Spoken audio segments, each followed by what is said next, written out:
The master of mankind has sat immobile upon the golden throne for over 10,000 years, his broken body sustained by ancient technology that grows more unstable with each passing century. What transpired aboard the vengeful spirit during the final confrontation of the Horus Heresy left wounds so catastrophic that even a being of the Emperor's immense power could not regenerate from them. The duel between father and son represents the single most devastating moment in Imperial history, and its consequences continue to define the Imperium's struggle for survival in the 41st millennium. When the Emperor teleported aboard Horus's flagship, he knew the confrontation would determine humanity's fate. The War Master had become something far beyond a corrupted Primarch. The combined essence of all four Chaos gods flowed through him, transforming Horus into a vessel of unprecedented demonic power. The Emperor found his favored son in the ship's command throne room, and what followed was a battle that tore at the fabric of reality itself. Horus wielded the Talon of Horus, the lightning claws that had been reforged and empowered by the ruinous powers, each strike carrying warp-born energies capable of annihilating souls. The Emperor held back during the initial exchanges, still hoping to reach whatever remained of Horus beneath the Chaos corruption. This hesitation proved nearly fatal. The War Master's attacks landed with devastating effect, each blow channeling power drawn directly from the warp. The Talon's claws pierced the Emperor's golden armor and tore into his flesh, but the true damage went far deeper. The Chaos-empowered strikes didn't merely wound the physical form, they shattered portions of the Emperor's essence, creating injuries that existed simultaneously in the material realm and the immaterium. When a trooper attempted to intervene and was obliterated instantly by Horus, the Emperor finally recognized that his son was irretrievably lost. Only then did he unleash his full psychic might, destroying Horus so completely that even his soul was annihilated. The victory came at an unthinkable cost. The Emperor's body had been ravaged beyond any hope of natural recovery. His spine was shattered, organs ruptured, and vast portions of his physical form simply ceased to function. More critically, the psychic damage inflicted by Horus's chaos-infused attacks had created wounds in the Emperor's very essence that would not heal. Rogal Dorn found his father barely clinging to existence and brought him back to the Imperial Palace on Terra. The Emperor's instructions were clear. He must be interred within the Golden Throne, the ancient device originally designed during the Great Crusade for an entirely different purpose. The Golden Throne itself predates the Horus Heresy, constructed during the Emperor's secret webway project beneath the Imperial Palace. The Emperor had intended to use the device as a psychic interface to control and stabilize humanity's entrance into the webway, the ancient Eldari network that allowed faster-than-light travel without the dangers of warp transit. When Magnus the Red's ill-fated psychic warning about Horus's betrayal shattered the protective wards around the webway portal, demons poured through the breach. The Emperor spent the remaining years of the heresy seated upon the throne, holding back the demonic tide while his sons fought the civil war above. After his confrontation with Horus, the throne became his prison and life support system simultaneously. The device functions on principles that blend advanced Dark Age technology with psychic amplification mechanisms that even the Adeptus Mechanicus cannot fully comprehend. Its primary function now serves to sustain the Emperor's failing biological processes while simultaneously channeling his immense psychic power to maintain the Astronomican. This psychic beacon shines through the warp from Terra, allowing navigators throughout the galaxy to plot courses for warp travel. Without the Astronomican, the Imperium would fragment into isolated systems within weeks, unable to coordinate military responses or maintain trade routes across the vast distances of the galaxy. The throne's secondary function involves sealing the Imperial webway breach beneath the palace. This aspect of its operation remains one of the Imperium's most closely guarded secrets. The Emperor's psychic might continues to hold shut a portal that would otherwise flood Terra with demonic entities. The Adeptus Custodes maintains a permanent garrison in the webway tunnels below the palace, fighting an endless war against chaos forces that still probe the Emperor's psychic barriers for weaknesses. Maintaining both functions requires a horrific sacrifice that defines the Imperium's brutal pragmatism. The Golden Throne consumes psychic energy at a rate that even the Emperor's vast power cannot sustain alone in his damaged state. The Adeptus Astronomica, working under the direction of the Adeptus Astra Telepathica, selects approximately 1,000 psychers daily from the Black Ship's tides.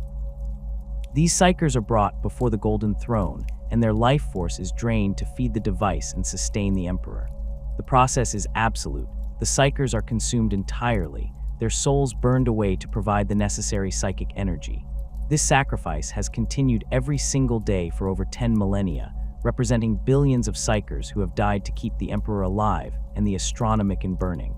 The throne itself shows increasing signs of failure. The Adeptus Mechanicus tech priests, who maintain the device, report that components are breaking down at an accelerating rate. Many parts cannot be replaced because the knowledge to manufacture them has been lost since the Dark Age of technology. The Fabricator General of Mars considers the throne's eventual failure inevitable, though estimates for when this might occur vary wildly from centuries to mere decades. Each malfunction requires increasingly desperate measures to repair, and several times in recent imperial history, the throne has come perilously close to complete shutdown. The political ramifications of this knowledge remain so severe that only the highest echelons of the Imperium's leadership understand the full extent of the crisis. The Emperor's consciousness exists in a state that defies conventional understanding. His psychic presence remains detectable to those with the sensitivity to perceive it, but whether this represents a unified awareness or something more fragmented remains a subject of intense debate among those few individuals with knowledge of such matters. Custodians who stand guard in the throne room report sensing vast psychic activity emanating from the Emperor, though they cannot determine if he remains consciously aware in any meaningful sense. Some describe impressions of immense concentration, as though the Emperor's entire being focuses on maintaining the Astronomican and holding the webway breach closed, leaving no capacity for other awareness. Within the warp itself, the Emperor's presence manifests as a blazing beacon of psychic power that rivals the chaos gods themselves in intensity. This manifestation engages in constant conflict with the entities of the Imperium, fighting battles on a scale incomprehensible to mortal minds. Whether this represents the Emperor's conscious action or an automatic defense mechanism generated by his psychic might remain unknown. Some theorists within the Inquisition's most radical factions propose that the Emperor's consciousness has fragmented across multiple levels of reality, with portions of his awareness operating independently in both the Materium and Immaterium. The Adeptus Custodes maintains absolute control over access to the throne room, with only the Captain General of the Custodes and the highest-ranking members of the Adeptus Ministorum permitted to approach the Emperor directly. The 10,000 have observed their master's condition for millennia, and their records contain observations that would shake the foundations of the imperial creed if they became public knowledge. These records remain sealed within the most secure vaults of the imperial palace, protected by layers of security that make the archives effectively impregnable. Even High Lords of Terra cannot access this information without the explicit permission of the Captain General. The question of what happens if the Emperor's physical form finally expires has generated numerous theological and metaphysical theories within the hidden circles of the Inquisition, the Adeptus Custodes, and the most radical elements of the Ecclesiarchy.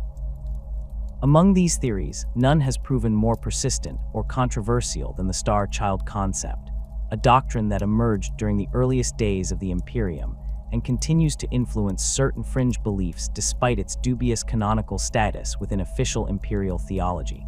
The Star Child theory originates from fragments of information dating back to the Rogue Trader era, when the Imperium's structure remained less rigidly defined than in the current age. According to this doctrine, the Emperor possesses the ability to father offspring who inherit a portion of his immortality and psychic potential. These individuals, known as the Sensei, supposedly exist scattered throughout the galaxy, unaware of their true heritage. Unlike normal humans, the Sensei do not age and possess an innate resistance to chaos corruption that stems from their divine lineage. The theory proposes that these beings carry fragments of the Emperor's uncorrupted essence, portions of his soul that exist independent of his current state upon the Golden Throne. The theological implications of the Sensei concept challenge fundamental aspects of the Imperial Creed. The Ecclesiarchy teaches that the Emperor represents a singular, perfect being whose divinity transcends human reproduction.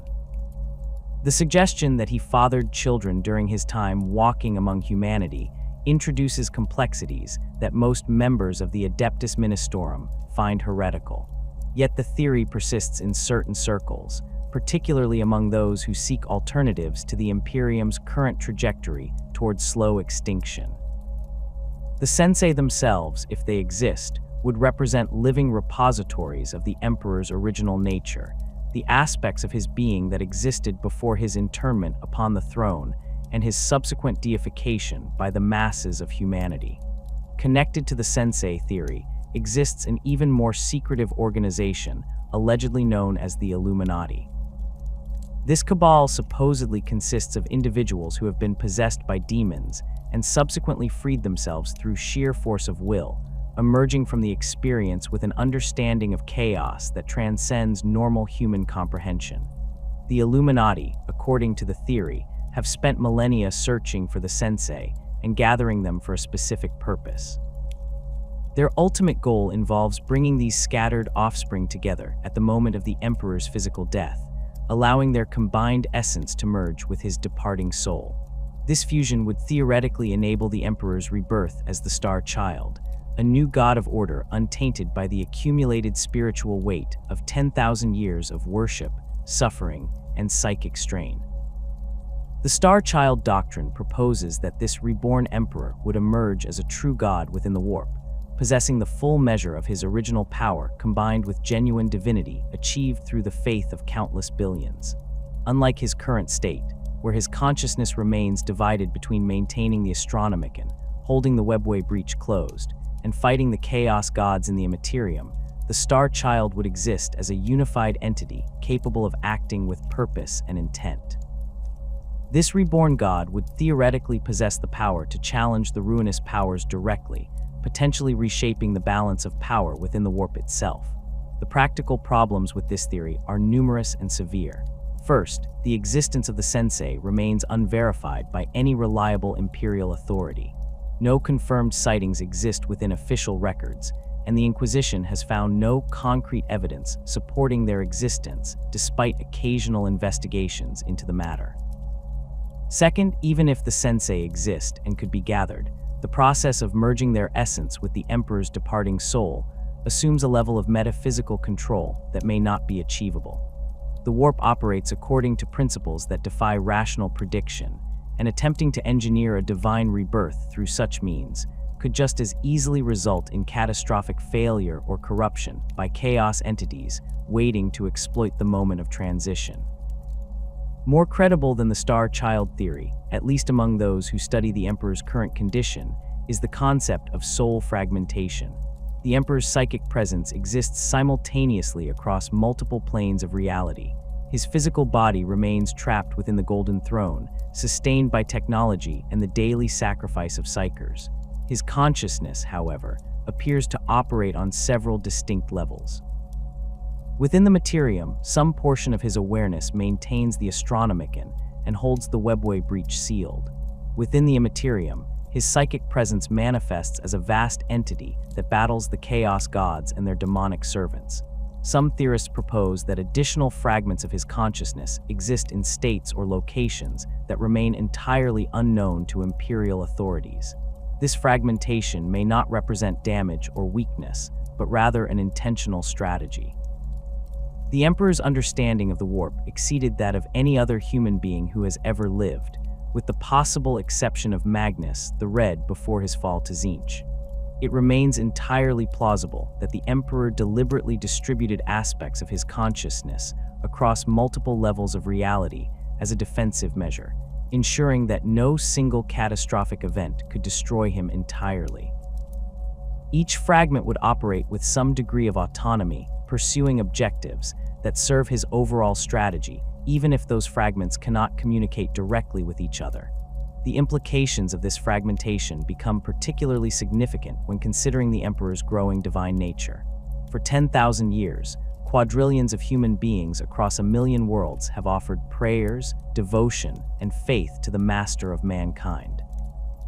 The Ecclesiarchy has transformed the Emperor from a secular leader who rejected religious worship into the central figure of the largest organized religion in galactic history. Every prayer spoken in his name, every act of faith performed by his followers, every martyr who dies calling upon his protection, all of this generates psychic energy that flows into the warp and accumulates around the Emperor's presence within the Imperium. The Chaos Gods themselves achieved their existence through similar mechanisms. Khorne coalesced from the rage and violence of sentient beings, Nurgle from their despair and desire for survival, Tzeentch from their ambition and scheming, and Slaanesh from the Eldari civilization's descent into depravity and excess. The Emperor's growing presence within the warp follows this same pattern of apotheosis through belief and worship. The faith of the Imperium's masses feeds his power, transforming him from a supremely powerful psyker into something approaching a true god of order, humanity's answer to the ruinous powers. This process of deification occurs independent of the Emperor's physical state. His body withers upon the Golden Throne, but his presence in the warp grows stronger with each passing century. The question that haunts the Imperium's most knowledgeable authorities concerns whether this transformation could achieve completion, while the Emperor's consciousness remains divided between the materium and immaterium. Some theorists propose that the Emperor's physical death would prove necessary to complete his apotheosis, releasing the portions of his consciousness currently bound to maintaining the Astronomican and sealing the webway breach, allowing his full awareness to consolidate within the warp as a unified divine entity. The immediate consequences of the Emperor's physical death, however, would prove catastrophic beyond measure. The Golden Throne maintains two critical functions that cannot simply cease without triggering galaxy-spanning disasters. The Astronomican's failure would leave the Imperium blind, unable to navigate the warp safely. Within weeks, the Imperium would fragment into isolated sectors, each cut off from central authority and unable to coordinate defense against the countless threats that assail humanity from all sides. The Imperium would not collapse immediately, but its coherence as a unified political entity would effectively end. The second consequence involves the webway breach beneath the Imperial Palace. The Emperor's psychic might have held this portal sealed for 10 millennia, preventing demonic entities from flooding directly into the heart of the Imperium. His death would release this barrier instantly. The resulting warp breach would make the original incident caused by Magnus the Red seem trivial by comparison. Demons would pour through the portal in numbers that would overwhelm even the Adeptus Custodes and the defenses of the Imperial Palace. Terra itself would become the epicenter of a warp storm that would consume the entire Sol system and potentially spread far beyond. The psychic shockwave generated by the Emperor's death would propagate through the warp like a tsunami, felt by every psyker in the galaxy simultaneously. The death of a being whose psychic presence rivals the Chaos Gods themselves would create disturbances in the Immaterium on a scale that defies calculation. Some projections suggest that the resulting warp storm could rival or exceed the Great Rift that tore the galaxy in half during the 42nd millennium. Terra would become a demon world, the cradle of humanity transformed into a nightmare realm where reality and the warp merge completely. Yet within this catastrophe lies the possibility of transformation. If the Emperor's consciousness successfully consolidates within the warp at the moment of his physical death, and if the accumulated faith of 10,000 years has genuinely elevated him to true godhood, then his emergence as a unified divine entity could fundamentally alter the balance of power within the Immaterium. A god of order born from humanity's collective faith and the Emperor's own vast power would represent the first genuine challenge to the Chaos God's dominance of the warp since Slaanesh's birth destroyed the Eldari Empire. The nature of this reborn emperor remains pure speculation. Would he retain the personality and memories of the being who walked among humanity during the Great Crusade, or would deification transform him into something entirely different? The Chaos Gods themselves possess distinct personalities and motivations, but they also represent vast, inhuman forces that transcend individual consciousness. The Emperor's transformation might follow a similar pattern, creating a god who embodies humanity's drive for survival, order, and dominance, but who no longer thinks or acts in ways recognizable as human.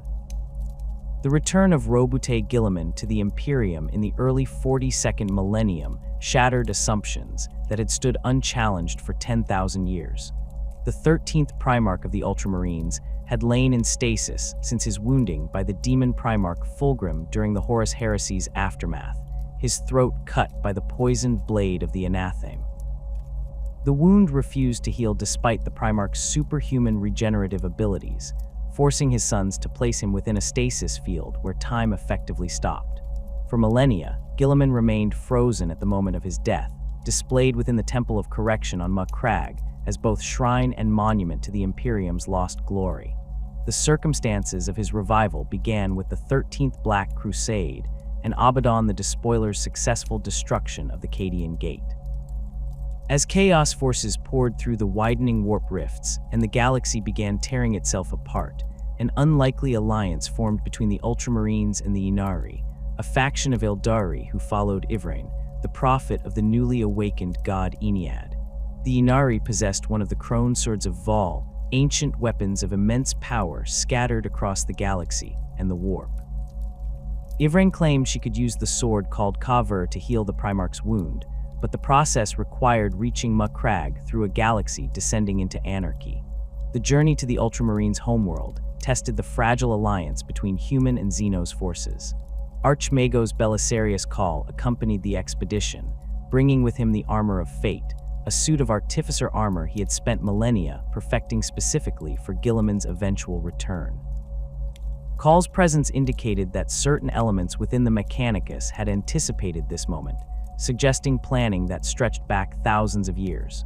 The Archmagos had worked in secret, following instructions he claimed came from Guilliman himself before the Primarch's wounding, though the nature of these instructions and their true origin remained subjects of intense speculation. When Ivrain finally stood before Guilliman's stasis-preserved form in the Temple of Correction, the ritual she performed drew upon powers that horrified the Ultramarines who witnessed it. The Crone Sword Kavur channeled energies from Ennead, the Eldari god of the dead that existed in a state of partial awakening. The sword pierced Guilliman's chest, and Ivrain channeled power through it that operated on principles entirely foreign to human understanding. The wound in the Primarch's throat closed. The poison that had prevented healing for 10,000 years burned away by energies that existed at the intersection of life and death. Guilliman's hearts restarted, his lungs drew breath, and the stasis field collapsed as time resumed its hold on the Primarch's body. The revival itself proved that even beings as far beyond normal humans as the Primarchs could be restored from states that appeared irreversibly fatal. Guilliman had existed for millennia in a condition that any other being would consider death, his body preserved only by stasis technology, his wound actively preventing any natural recovery. Yet the application of sufficient power, channeled through appropriate means, reversed damage that had persisted for 10,000 years. The implications extended far beyond a single Primarch's return. If Guilliman could be healed after so long, what other restorations might prove possible given the right combination of knowledge, technology, and power? Call's immediate actions following the revival demonstrated the depth of preparation involved. The Armor of Fate incorporated technologies that pushed the boundaries of what the Mechanicus officially acknowledged as possible. The suit systems integrated seamlessly with Guilliman's physiology, providing enhanced protection and capabilities beyond even the legendary armor the Primarchs had worn during the Great Crusade. Call also revealed the existence of the Primaris Space Marines, a project he claimed to have pursued for 10 millennia under Guilliman's original orders.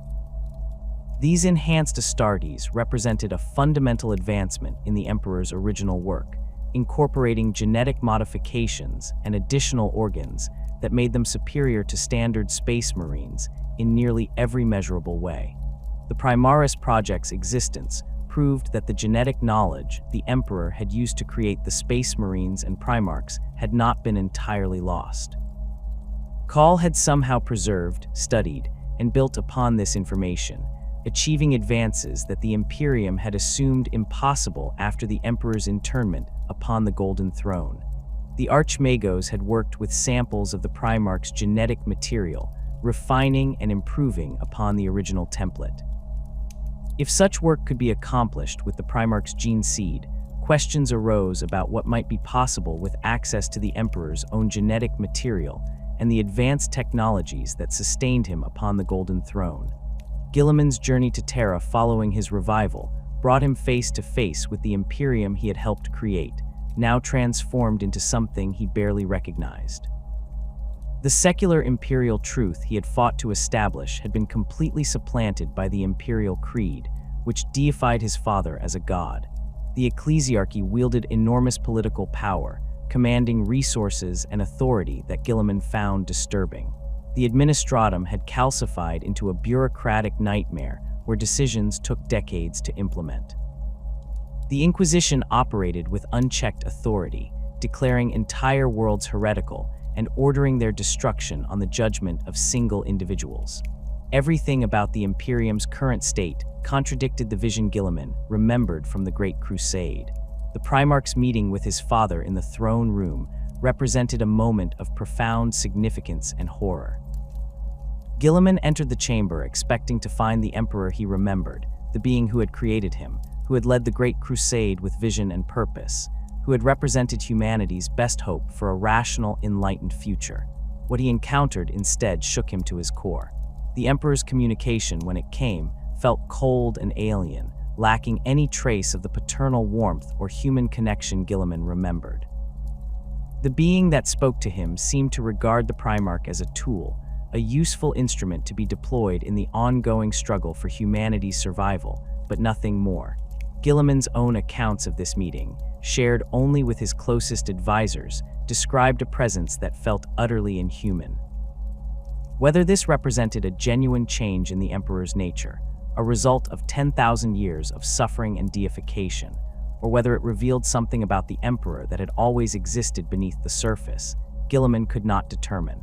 The Primarch left the throne room with his faith in his father fundamentally shaken, questioning whether the being he served still possessed any meaningful connection to the leader he had known during the Great Crusade.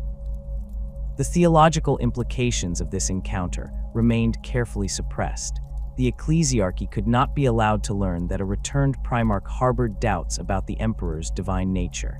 Guilliman recognized that the Imperial Creed, despite his personal distaste for it, served a vital function in maintaining the Imperium's cohesion.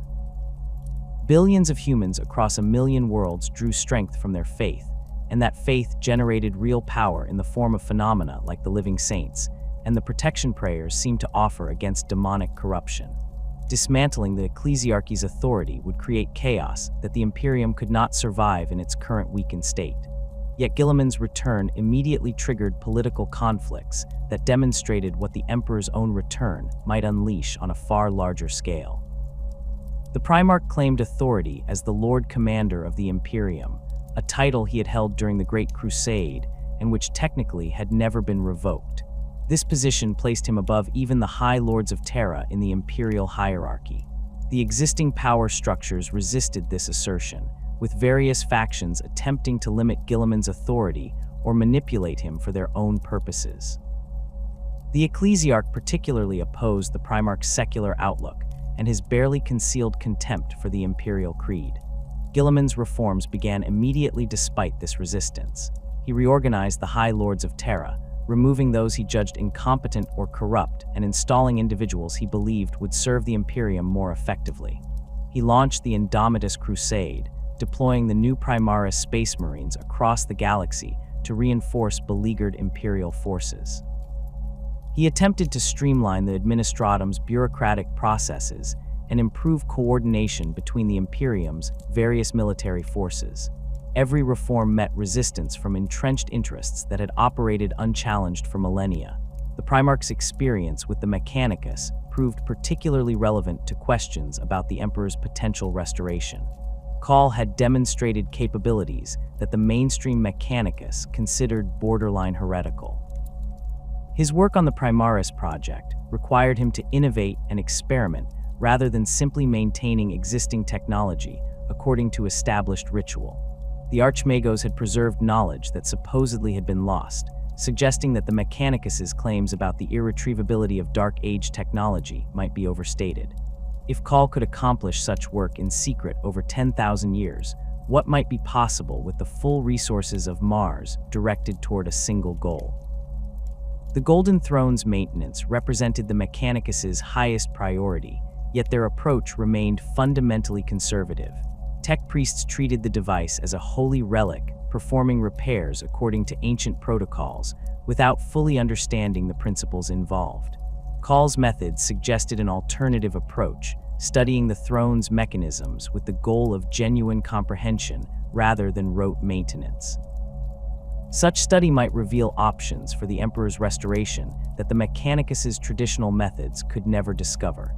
Guilliman's return also demonstrated that beings who had been absent from the Imperium for millennia could reintegrate and assume positions of authority, though not without significant friction. The Primarch possessed legitimacy that even the most powerful High Lords could not match. He was the Emperor's son, a living connection to the Imperium's founding. Yet this legitimacy did not translate into automatic obedience or smooth implementation of his will. Every order faced resistance. Every reform required political maneuvering and compromise. The Imperium had developed its own momentum over 10,000 years, and changing its direction proved enormously difficult even for a Primarch. The implications for the Emperor's potential return became clear through observing Guilliman's struggles. A restored Emperor would possess ultimate legitimacy, but he would also face an Imperium that had evolved in his absence into something he might not recognize or approve. The Ecclesiarchy would face an existential crisis if their god walked among them as a physical being who contradicted their doctrine. The High Lords would lose all meaningful authority. The Inquisition's independence would end. Every power structure in the Imperium would face potential dissolution or fundamental reorganization. The political upheaval would make Guilliman's conflicts with the existing order seem trivial by comparison. Yet Guilliman's revival also proved that the Imperium could survive such upheaval. The institutions bent rather than breaking, accommodating the Primarch's authority while maintaining their essential functions.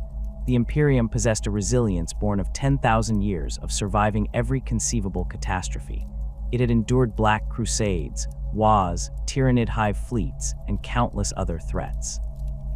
The return of its founder, while unprecedented, would not necessarily destroy the structures that had developed in his absence.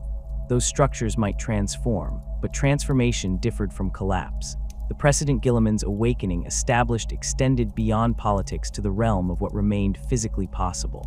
The Primarch had been restored through a combination of Xeno's power, ancient technology, and careful preparation spanning millennia. His recovery demonstrated that even the most severe damage could be reversed given sufficient resources and knowledge. The Emperor's injuries exceeded Guilliman's in severity by orders of magnitude, but the principle remained the same. What had been done for a Primarch might, theoretically, be achieved for the master of mankind himself. The Emperor's true nature as an immortal being predates the Imperium by millennia, and understanding his capacity for survival, or potential resurrection, requires examining the broader phenomenon of perpetuals within the Warhammer 40,000 universe. These individuals represent a rare mutation or evolutionary quirk that grants them functional immortality through reincarnation. When a perpetual dies, regardless of the manner of death, their consciousness and physical form reconstitute over time. This process differs fundamentally from the Emperor's current state upon the Golden Throne, where his body remains technically alive but catastrophically damaged, raising questions about whether his perpetual nature still functions beneath the layers of injury and the Golden Throne's intervention. The most extensively documented perpetual in Imperial records is Alanius' person, though his story has been obscured by millennia of myth and deliberate obfuscation. Alanius lived for tens of thousands of years, witnessing the rise and fall of countless human civilizations. He served as a soldier in multiple armies across different eras, from ancient Earth's early wars through to the Unification Wars and the Great Crusade itself. His perpetual nature meant he experienced death numerous times throughout his existence, only to return to life after each instance.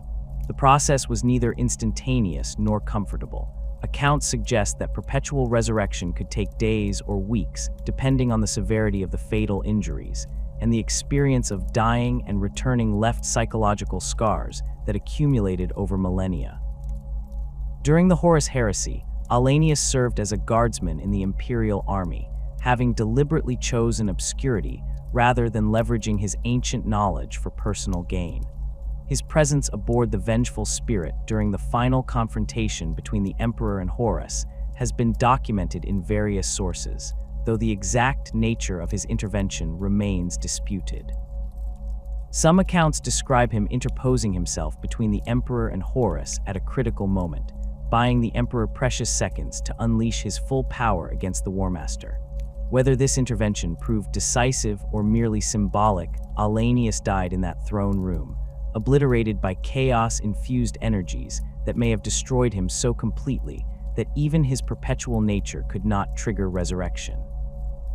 John Grammaticus represents another confirmed perpetual whose existence intersects with the Emperor's plans during the Great Crusade and Heresy. Grammaticus possessed abilities beyond simple immortality. He demonstrated powerful psychic talents and an aptitude for languages that allowed him to master any tongue within hours of exposure. The Cabal, a Xenos organization dedicated to combating chaos, recruited Grammaticus and used him as an agent in their schemes to manipulate the outcome of the Horus Heresy. His perpetual nature made him an ideal operative for long-term missions, though the psychological burden of his immortality weighed heavily on him. Grammaticus eventually turned against the Cabal's plans, recognizing that their proposed solution to chaos, allowing Horus to win and trigger humanity's extinction, represented a cure worse than the disease. Olivia Shorka's connection to the Emperor proved more direct and personal than other perpetuals. She served the Emperor during the Unification Wars and into the Great Crusade, acting as one of his agents in various capacities. The Emperor granted her additional powers beyond her natural perpetual abilities, marking her with psychic wards and enhancements that allowed her to operate in environments that would destroy normal humans. Shurka eventually settled on the world of Malech, where she maintained a hidden shrine that concealed one of the Emperor's greatest secrets, a portal to a realm within the warp where he had bargained with the Chaos Gods themselves to obtain the knowledge necessary to create the Primarchs. Her presence there as a guardian demonstrated the Emperor's trust in her loyalty and capabilities, though she ultimately aided individuals who opposed his plans during the heresy. Daemon Prytanes remains among the more mysterious perpetuals, with fewer confirmed details about his activities and relationship to the Emperor. What records exist suggest he operated during the Age of Strife and into the early Imperium, though his ultimate fate remains unclear. The scarcity of information about Prytanes reflects a broader pattern. Many perpetuals deliberately avoided historical documentation, recognizing that immortality attracted unwanted attention from both human authorities and darker forces. The Emperor himself maintained secrecy about his nature for most of human history, walking among ordinary people without revealing his true age or capabilities. The Primarch Vulcan represents a unique case among the Emperor's sons. Unlike his brothers, Vulcan inherited a form of perpetual immortality from the Emperor's genetic engineering. This ability manifested differently than natural perpetuals. Vulcan's resurrections occurred more rapidly, and his body could recover from injuries that would leave normal perpetuals dead for extended periods. During the Horus Heresy, the Night Lords captured Vulcan and subjected him to systematic torture and execution, killing him repeatedly in attempts to break his spirit. Each time, the Primarch returned to life, demonstrating resilience that horrified even the traitors. His perpetual nature proved that the Emperor possessed sufficient understanding of this phenomenon to deliberately engineer it into one of his creations, suggesting he might have the knowledge to manipulate or restore such abilities if circumstances permitted. The Emperor's own origins as a perpetual have been described in various sources, though the accounts contain inconsistencies that may reflect either incomplete information or deliberate mythologizing. The most prevalent narrative describes his creation through a mass ritual suicide performed by shamans in ancient Anatolia around 8000 BCE, though some sources place this event even earlier. These shamans were psykers who could reincarnate after death, essentially functioning as perpetuals themselves. They foresaw a time when the warp's corruption would make their individual reincarnations impossible, as demons would consume their souls before they could return to physical form. Their solution involved gathering together and simultaneously ending their own lives, merging thousands of psychic souls into a single Gestalt consciousness that would possess power sufficient to resist chaos corruption across multiple lifetimes. This narrative, if accurate, suggests the Emperor represents something fundamentally different from natural perpetuals like Alanius or Grammaticus. Rather than a single immortal consciousness experiencing sequential lives, the Emperor would be a composite being formed from thousands of merged souls. This origin would explain his immense psychic power, not merely the strength of one powerful psyker, but the accumulated might of an entire generation of humanity's most gifted individuals. It would also provide context for his seemingly inhuman perspective, as Guilliman and others have noted. A being formed from thousands of merged consciousnesses might not think or feel in ways recognizable as individually human, even if he retained understanding of human nature from the memories and experiences of his component souls. The question of whether this merging process could be replicated or reversed remains purely theoretical. No evidence suggests anyone has attempted to recreate the shaman's ritual in the 40 millennia since the Emperor's creation. The process would require gathering hundreds or thousands of powerful psykers willing to sacrifice themselves, and coordinating their simultaneous deaths in a manner that would merge rather than simply destroy their souls. The Imperium sacrifices 1,000 psykers daily to feed the Golden Throne, but these deaths serve to provide raw psychic energy rather than creating any form of merged consciousness. The knowledge of how the ancient shamans achieved their fusion may have died with them, preserved only in whatever memories the Emperor retains from that distant era. Erda's revelation in recent lore added another layer to understanding the Emperor's nature and the creation of the Primarchs. She identified herself as the Emperor's former collaborator and the genetic co-creator of the Primarchs, referred to in some sources as their mother in a genetic sense, though not through any conventional biological process. Erda herself was a perpetual who had lived for thousands of years, and her partnership with the Emperor during the Primarch project gave her intimate knowledge of his methods and goals. The genetic material that formed the Primarchs came from both the Emperor and Erda, blending their contributions through processes that combined advanced genetic engineering with warp-based manipulation. Erda's betrayal of the Emperor's plans proved catastrophic. She scattered the Primarchs across the galaxy while they were still gestating in their incubation pods, believing she was saving them from a fate she considered worse than the risks of separation. Her knowledge of the Emperor's true intentions suggested he planned to use the Primarchs as weapons in a campaign that would ultimately sacrifice their humanity for strategic necessity. Whether her assessment was accurate or represented a misunderstanding of the Emperor's complex, multi-layered plans remains debatable. What is clear is that her actions directly enabled the Chaos Gods to corrupt several Primarchs during their formative years, leading to the Horus Heresy and the Emperor's eventual internment upon the Golden Throne. Erda's existence as a perpetual who worked closely with the Emperor for extended periods provides crucial context for understanding his own immortality.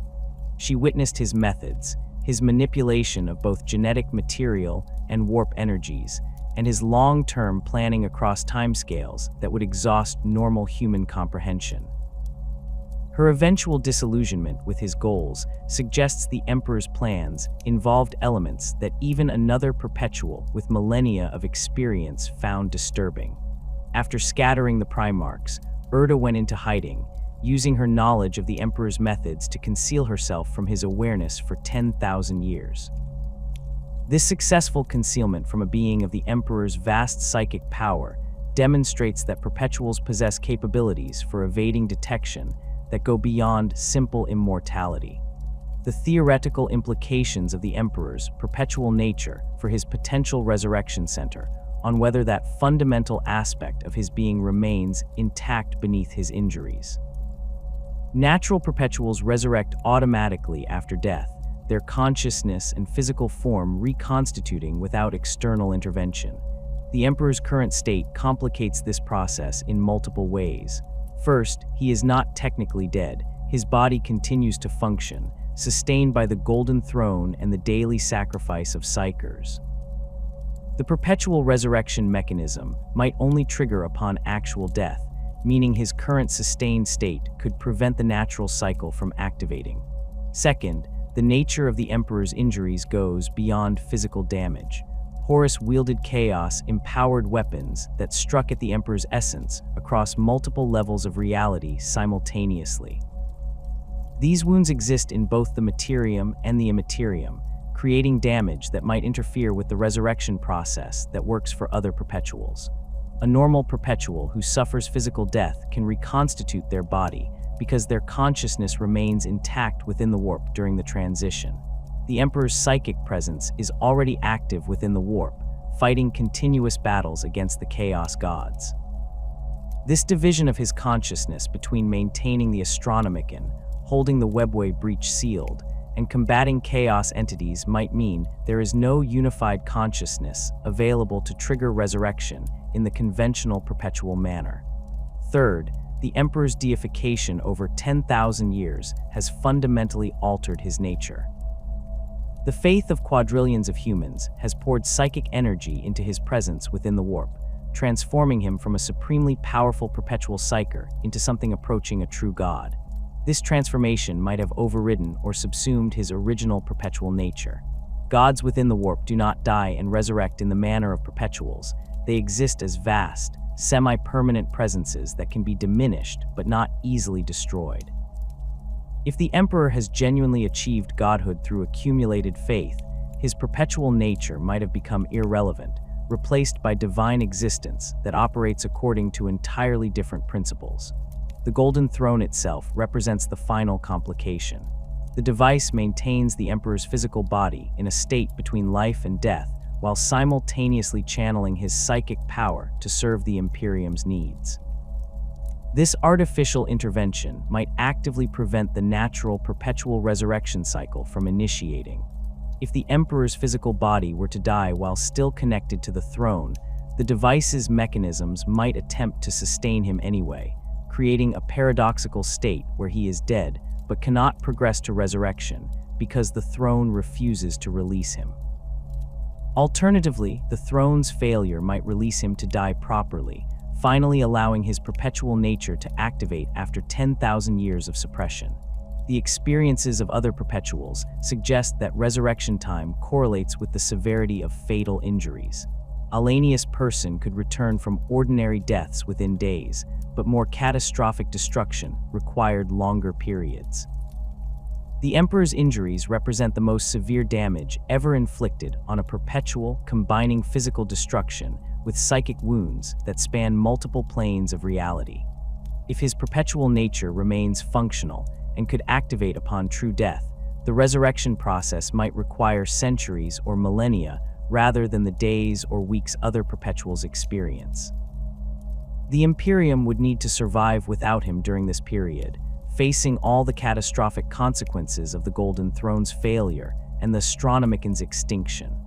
The Golden Throne's origins trace back to the Dark Age of technology, that lost era when humanity reached heights of scientific achievement that make the Imperium's current capabilities seem primitive by comparison. The device predates the Emperor's modifications by thousands of years, though its original purpose remains a subject of intense speculation among those few tech priests with access to the most restricted archives on Mars. Some fragmentary records suggest it functioned as a control mechanism for psychic manipulation on a massive scale, possibly related to humanity's early experiments with warp-based technology before the Age of Strife taught brutal lessons about such hubris. Other theories propose it served as a throne for an ancient human psyker king whose civilization has been completely forgotten, or as a mechanism for stabilizing localized warp phenomena during humanity's expansion across the stars.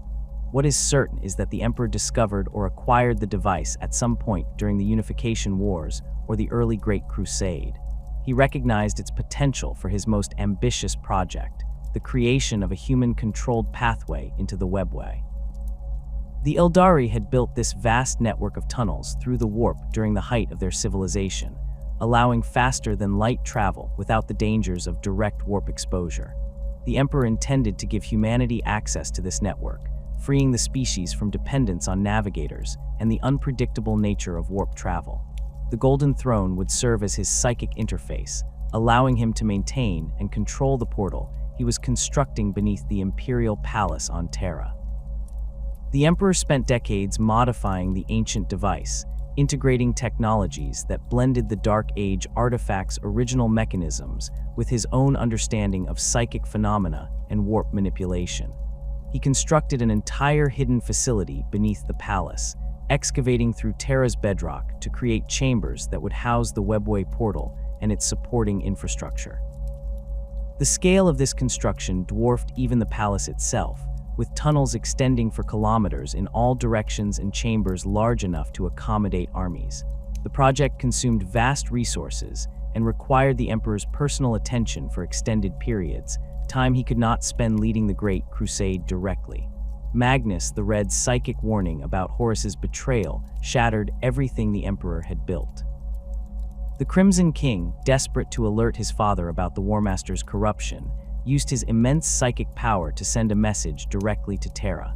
Magnus believed his abilities sufficient to penetrate any ward or barrier the Emperor might have established. He was correct, but the consequences proved catastrophic. The psychic wards protecting the webway portal were not merely defenses against intrusion, they were structural elements holding back the warp itself. When Magnus's message tore through them, he created a breach that opened directly into the Imperium. Demons poured through the gap immediately. The entities of the warp had been waiting for precisely such an opportunity, and they exploited it with terrifying efficiency. Within hours, the tunnels beneath the palace became a war zone as demonic hordes flooded into the carefully constructed webway passages. The Legio Custodes responded instantly, deploying into the tunnels to contain the breach. The Emperor himself abandoned his work elsewhere and raced to Terra, recognizing that the situation required his immediate intervention. He took his place upon the Golden Throne and began the psychic battle to seal the breach and hold back the demonic tide. For the remaining years of the Horus Heresy, the Emperor sat upon the throne, unable to leave his position without allowing demons to overwhelm Terra's defenses. He maintained a psychic barrier across the breach, while the custodians fought an endless war in the tunnels below, killing demons by the thousands while suffering losses that would have annihilated any other military force. The Emperor's absence from the wider heresy allowed Horus to consolidate his forces and plan the final assault on Terra without interference from the one being capable of stopping him through direct confrontation. The Webway Project, humanity's best hope for a future free from warp dependence, died in those tunnels, along with thousands of custodians and uncounted demons. When Rogel Dorn brought his father's broken body back to the palace after the confrontation aboard the Vengeful Spirit, the Golden Throne became a prison and life support system simultaneously. The device's original functions, serving as a psychic amplifier and control mechanism, remained intact, but now they sustained the Emperor's failing body rather than controlling the Webway portal. The throne channels the psychic energy drawn from the daily sacrifice of psychers, using it to keep the Emperor's biological processes functioning despite injuries that would kill any other being instantly. It also amplifies his psychic presence, allowing him to maintain the Astronomican and continue holding the Webway breach sealed even in his catastrophically damaged state. The Adeptus Mechanicus assumed responsibility for the throne's maintenance immediately after the Emperor's interment. The tech priests recognized that the device represented technology beyond their complete understanding, incorporating principles from the dark age of technology that had been lost during the Age of Strife. Their approach to maintenance followed the standard Mechanicus methodology, careful observation of the device's functions, meticulous documentation of every component and connection, and repairs performed according to established ritual rather than true comprehension. For the first several millennia, this approach proved sufficient. The throne systems, while ancient and complex, remained stable enough that careful maintenance could address most problems as they arose. The deterioration began slowly, almost imperceptibly at first. Individual components would fail, requiring replacement or repair. The tech priests maintained vast stockpiles of spare parts, many salvaged from other Dark Age artifacts or painstakingly manufactured according to fragmentary templates.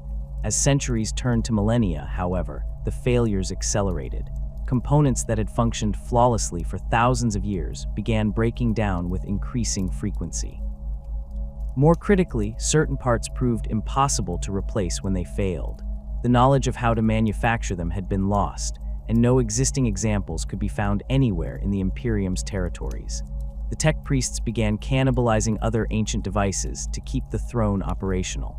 Expeditions to Forge worlds and ancient human colonies sought out Dark Age technology that might contain compatible components. The Mechanicus stripped artifacts that would have been priceless treasures under any other circumstances, pulling out individual pieces that might serve as replacements for failing throne systems. This desperate scavenging bought time, but it could not continue indefinitely.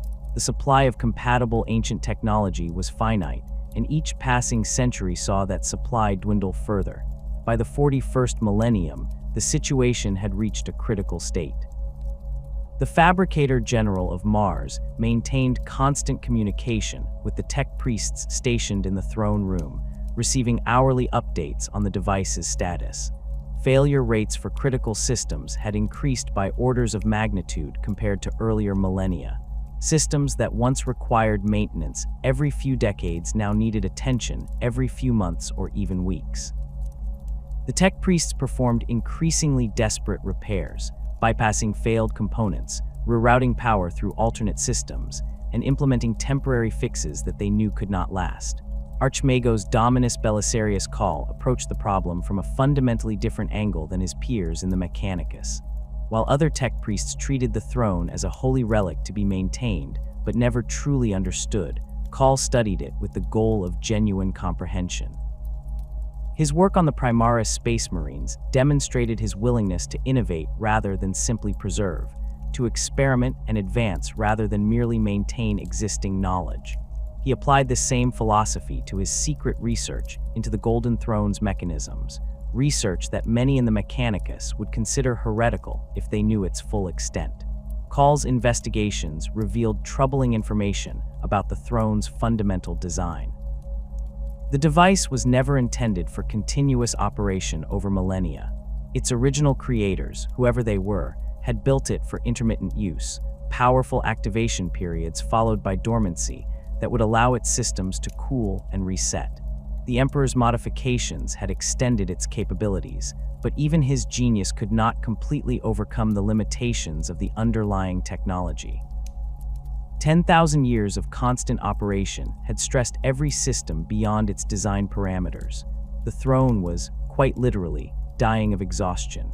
The Archmagos identified several critical systems that would inevitably fail within a relatively short timeframe.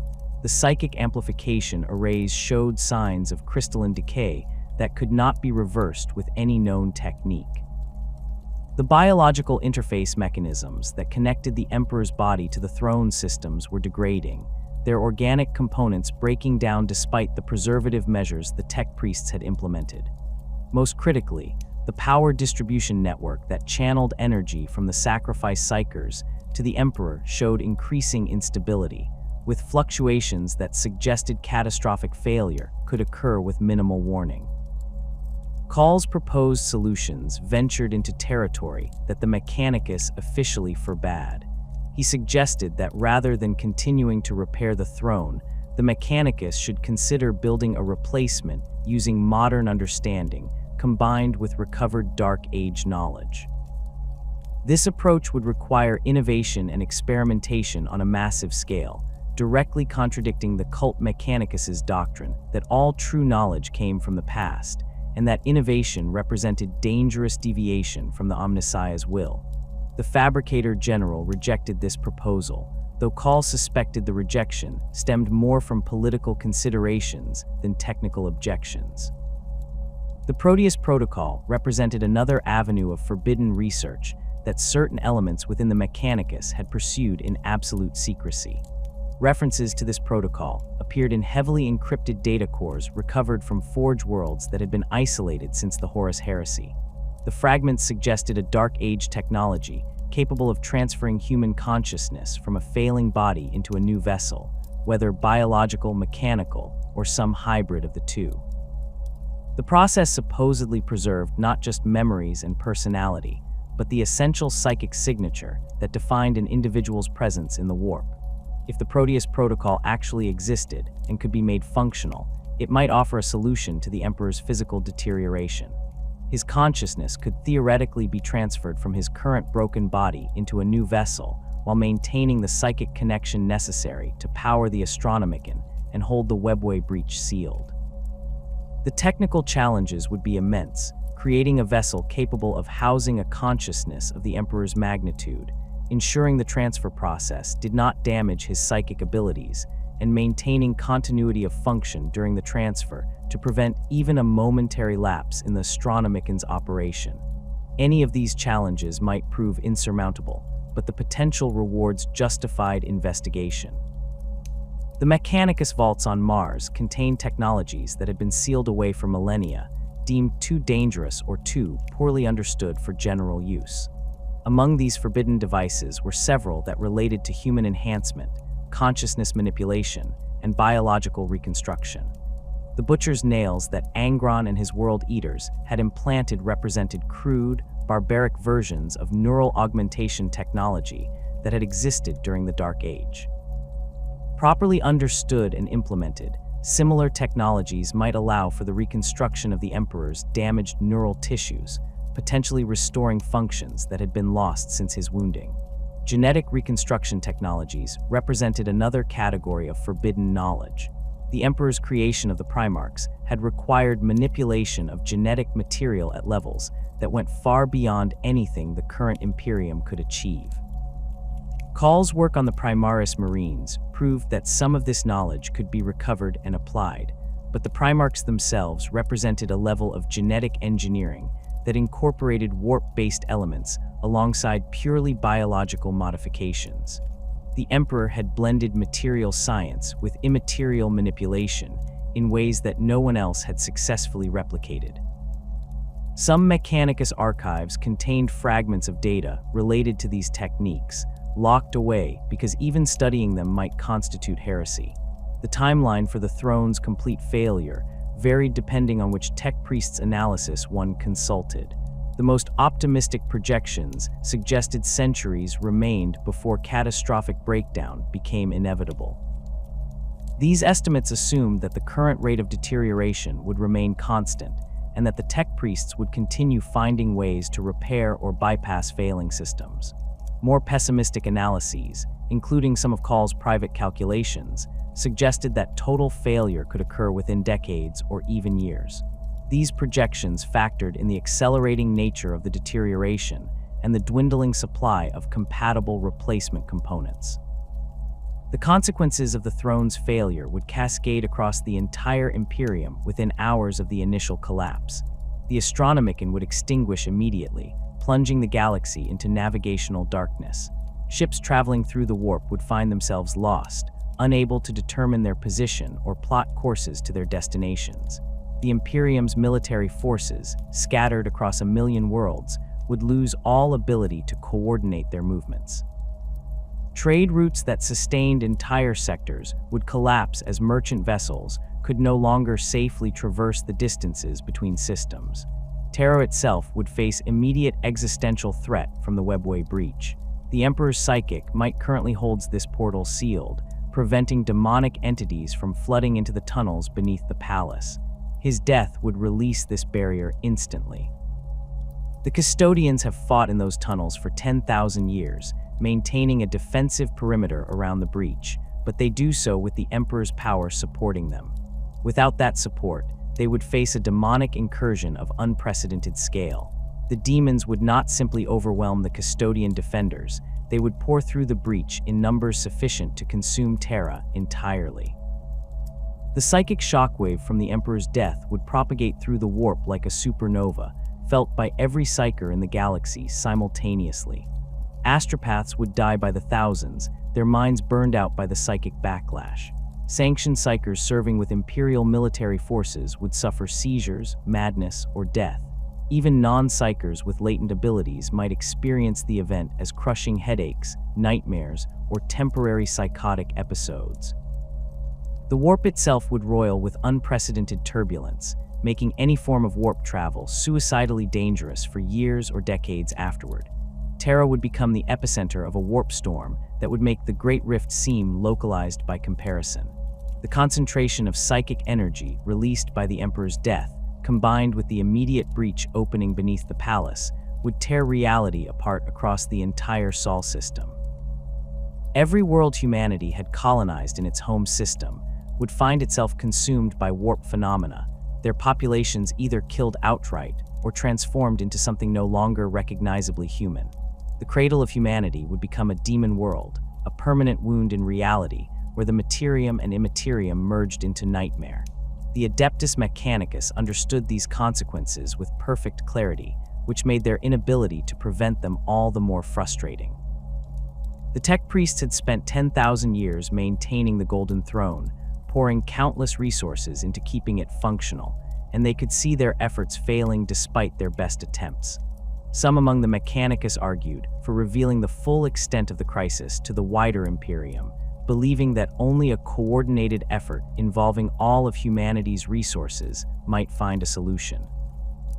Others insisted that such revelation would trigger panic and political chaos that would make the situation worse rather than better. Call's heretical research continued in secret, pursued in hidden laboratories scattered across multiple Forge worlds. He had spent millennia preparing for Guilliman's return, following instructions the Primarch had supposedly given him before his wounding. Whether similar preparations might be made for the Emperor remained unclear. The scale of the challenge differed by orders of magnitude. Restoring a Primarch was one thing, but restoring or replacing the Emperor involved problems that might genuinely prove unsolvable. Yet Call refused to accept impossibility as an answer, continuing his investigations into every potential avenue that might offer even the slightest hope of preventing the catastrophe he knew was coming. The Chaos Gods perceive the Emperor through a lens fundamentally different from any mortal perspective. To them, he represents the anathema, a being whose very existence contradicts their nature and threatens their dominion over the warp. The four ruinous powers have fought against the Emperor since before humanity's recorded history, recognizing in him a threat unlike any they had previously encountered. Where the Eldari gods fell to Slaanish's birth, and the ancient Necrontyr civilization rejected the warp entirely through their transformation into soulless machines, the Emperor represents something that actively opposes chaos while operating within the same psychic realm the dark gods inhabit. Khorne views the Emperor with a hatred that transcends even the blood god's usual rage. The master of mankind's vision for humanity involved order, discipline, and the suppression of the very emotions that feed the Chaos Gods. The imperial truth that the Emperor propagated during the Great Crusade explicitly denied the gods' existence, attempting to starve them of worship and belief. For Khorne, whose power derives from violence and bloodshed, the Emperor's attempt to channel humanity's martial nature into disciplined military action rather than berserk slaughter represented an existential insult. Yet the Blood God also recognizes the Emperor's growing power within the warp, the way 10,000 years of faith and worship have transformed him from a powerful psyker into something approaching true divinity. This transformation troubles Khorne because it follows patterns similar to the Chaos God's own existence, power derived from belief and emotional energy, consolidated into a semi-permanent presence within the Immaterium. Tzeentch's relationship with the Emperor proves more complex and calculating. The Architect of Fate sees the Emperor as both enemy and fascinating subject of study. The Emperor's plans operate across timescales of millennia, incorporating layers of deception and misdirection that even Tzeentch finds worthy of attention. The Changer of Ways manipulated the scattering of the Primarchs, corrupted Magnus the Red despite the Crimson King's intentions to remain loyal, and engineered countless events that led to the Horus Heresy. Yet Tzeentch also recognizes that the Emperor's current state may serve purposes that align with the Chaos God's own interests. A galaxy locked in eternal stalemate, where the Imperium neither triumphs nor falls, provides infinite opportunities for schemes and plots. The Emperor's potential death and rebirth represents a nexus of possibility that Tzeentch monitors obsessively, seeing thousands of potential futures branching from that single event.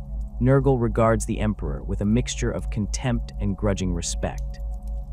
The Plague Lord embodies decay, entropy, and the inevitability of death, yet the Emperor has defied death for over 10,000 years. The Golden Throne sustains a body that should have died millennia ago, holding back the natural processes of decay through technology and psychic power. This defiance of Nurgle's fundamental nature offends the Plague God, yet he also sees the Emperor's current state as a slow victory. The Master of Mankind rots upon his throne, his body breaking down despite all efforts to preserve it. Nurgle can afford patience. Eventually, the Golden Throne will fail, and the Emperor's physical form will finally succumb to the decay it has resisted for so long. Whether the Emperor's consciousness survives this physical death concerns Nurgle less than the satisfaction of seeing even the anathema bow to entropy's inevitable triumph. Slaanesh, youngest of the Chaos Gods, views the Emperor through the lens of excess and sensation. The Prince of Pleasure recognizes that the Emperor's existence involves suffering on a scale that would satisfy even Slaanesh's appetite for extreme experience. 10,000 years of agony, the daily sacrifice of thousands of psychers, the psychic battles fought continuously across the warp, all of this generates emotional and psychic energy that Slaanesh finds intoxicating.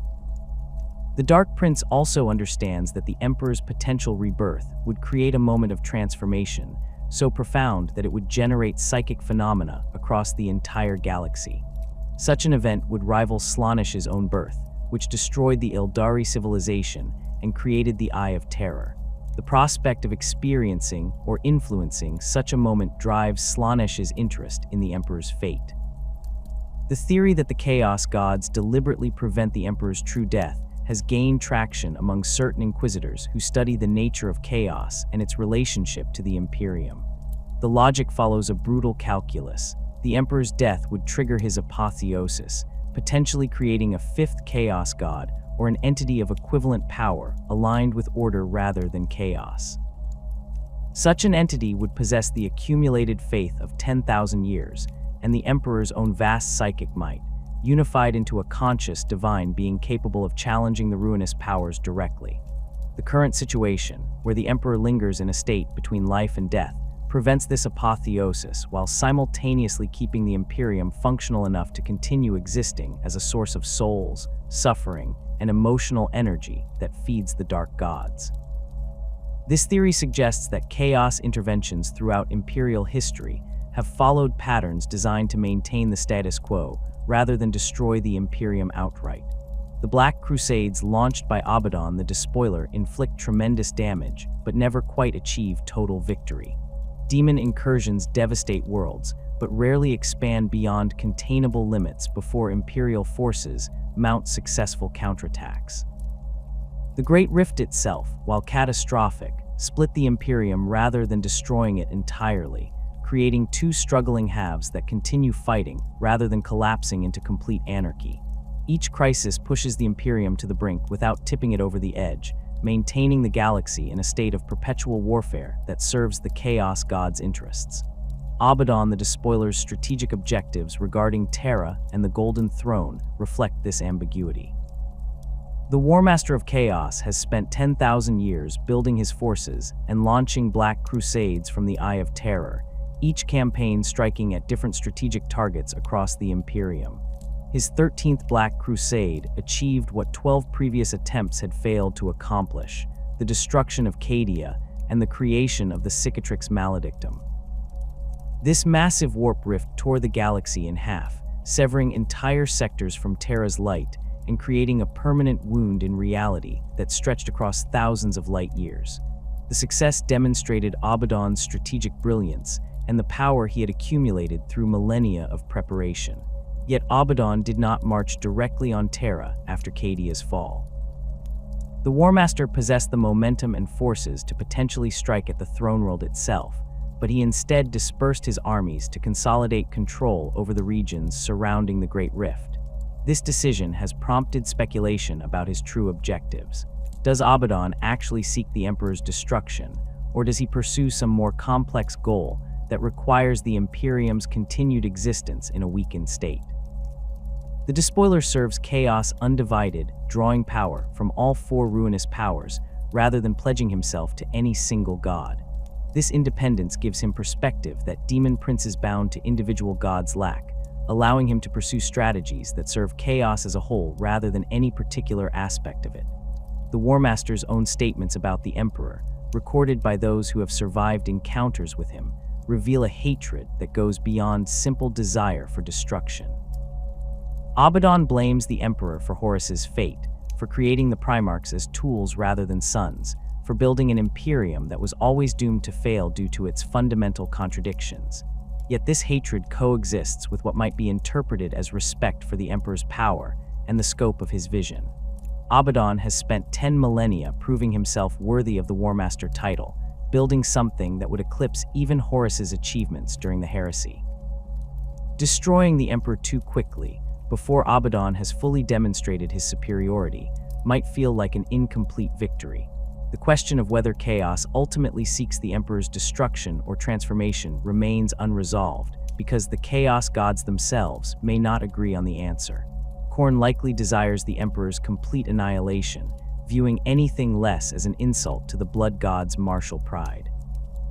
Tzeentch probably prefers maintaining the current ambiguity, where multiple futures remain possible, and the Emperor's fate serves as a nexus for countless schemes. Nurgle would accept either outcome as long as decay and entropy ultimately triumph. Slaanesh craves the intensity of experience that either the Emperor's death or rebirth would generate, caring less about the specific outcome than the sensations it produces. This lack of unified purpose among the Chaos gods creates opportunities for the Imperium's survival that would not exist if the ruinous powers coordinated their efforts perfectly. The gods compete with each other as much as they oppose the Emperor, their demon servants fighting amongst themselves even during incursions into real space. The great game that the Chaos gods play against each other in the Warp consumes vast amounts of their attention and power, preventing them from focusing their full might against the Imperium. The Emperor's existence as a common enemy provides one of the few points where the gods' interests align, yet even this shared opposition fails to produce complete cooperation. Prophecies and visions from chaos sorcerers paint contradictory pictures of the Emperor's potential futures. These psychers, who have bargained away their souls for knowledge and power, claim to perceive possible timelines branching from the present moment. Some visions show the Emperor dying upon the Golden Throne, his soul fragmenting into countless pieces that scatter across the Warp, creating a psychic catastrophe that births new demon princes from the fragments of divine consciousness. Other visions depict his apotheosis into a true god of order, a being of light and purpose who leads humanity in a renewed crusade against chaos. Still others suggest transformations more disturbing, the Emperor corrupted by 10,000 years of worship into something that resembles a chaos god in all but name, a deity of tyranny and suffering who demands endless sacrifice from his followers. The accuracy of these visions remains questionable. The Warp does not operate according to linear time, and precognition involves perceiving possibilities rather than certainties. Tzeentch deliberately seeds false visions among psychers to advance his schemes, making it impossible to determine which prophecies reflect genuine futures and which serve as manipulation. Yet the sheer volume and consistency of certain themes across multiple independent sources suggests that some visions contain truth. The Emperor's fate appears to exist in a state of quantum uncertainty, where multiple contradictory outcomes remain possible until the moment of the Golden Throne's failure collapses the probability wave into a single reality. Magnus, the Red's knowledge of his father's condition, exceeds that of any other being save perhaps the Emperor himself. The demon Primarch of the Thousand Suns retains memories from before his fall to Tzeentch, including conversations with the Emperor about the nature of the warp and the dangers of chaos. Magnus understands the Emperor's original plans for humanity better than most, having been intended as a key component of the Webway project before his catastrophic mistake shattered those plans. His current existence as a demon prince bound to Tzeentch gives him perspectives on the warp that transcend mortal understanding, allowing him to perceive the Emperor's presence within the Imperium with clarity that would destroy unprotected human minds. The Crimson King's relationship with his father remains deeply conflicted. Magnus believed he was trying to save the Emperor by sending his psychic warning about Horus's betrayal, only to cause the disaster that trapped his father upon the Golden Throne. This guilt has haunted Magnus for 10 millennia, even after his transformation into a demon prince theoretically freed him from such mortal emotions. He has made several attempts to reach Terra and confront the Emperor directly, each time turned back by the custodians and the psychic wards protecting the throne world. These attempts might represent genuine desire for reconciliation, or they could serve Tzeentch's plans in ways that Magnus himself does not fully comprehend. Magnus has claimed in communications intercepted by the Inquisition that he perceives multiple versions of the Emperor existing simultaneously. One remains trapped upon the Golden Throne, suffering and dying slowly. Another fights endless battles in the warp, growing stronger through accumulated faith. A third exists in a state of fragmented consciousness, portions of his awareness scattered across different levels of reality. Magnus suggests that these are not metaphors but literal descriptions of the Emperor's current existence. He has become multiple entities simultaneously, each operating with some degree of independence while remaining connected through bonds of consciousness that transcend normal understanding. If Magnus's perception proves accurate, the Emperor's potential return might not involve a single unified being, but rather multiple aspects manifesting in different forms. The warrior god fighting in the warp might emerge as an entity of pure psychic power, unconcerned with the material galaxy. The consciousness bound to maintaining the Astronomican might manifest as a force of guidance and navigation, leading humanity without direct intervention. The fragments scattered across reality might coalesce into something entirely new, a being that combines aspects of the Emperor's original nature with characteristics derived from 10,000 years of worship and deification. Each version would represent a different possible future, in which one ultimately manifests might depend on circumstances at the moment of the Golden Throne's failure. The Chaos Gods monitor these possibilities obsessively, each seeking to influence the outcome in directions that serve their interests. Tzeentch works to ensure maximum uncertainty, maintaining multiple potential futures in sewer position for as long as possible. Khorne positions his forces to capitalize on the violence and bloodshed that would follow the Emperor's death, regardless of what form his rebirth might take. Nurgle spreads plagues and corruption throughout the Imperium, weakening it so that when the crisis comes, humanity will lack the strength to survive the transition.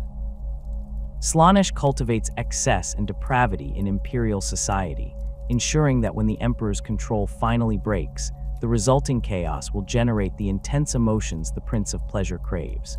The demon princes who serve the Chaos Gods pursue their own agendas within this larger framework.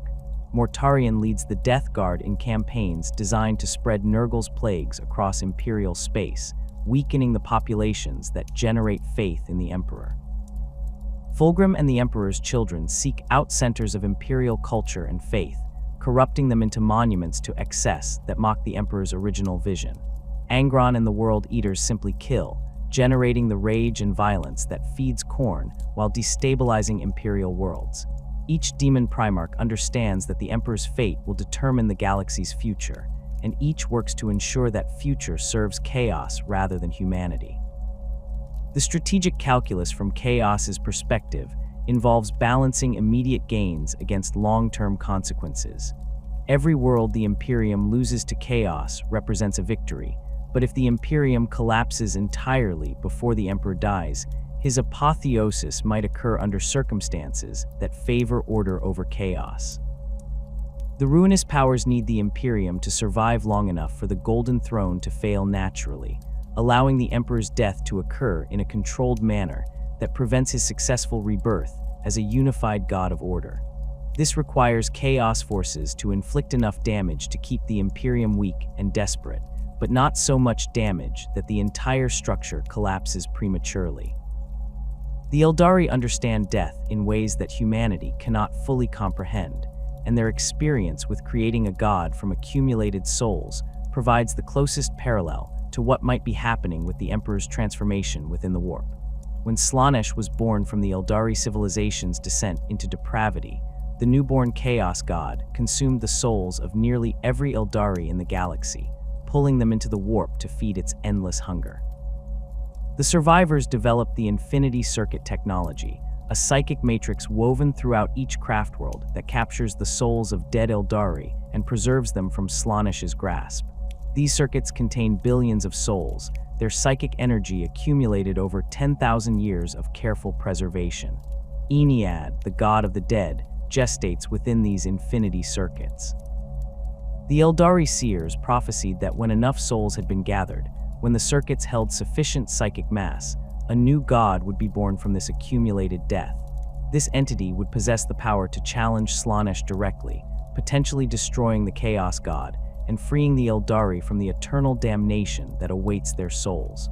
The theory behind Ennead's creation mirrors certain aspects of what the Emperor might be experiencing.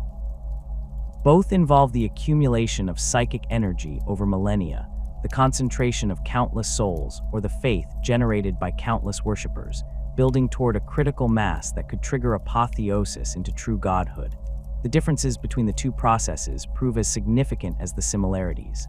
The Infinity Circuits preserve Eldari souls in a state of suspended consciousness, maintaining their individual identities while linking them into a Gestalt network.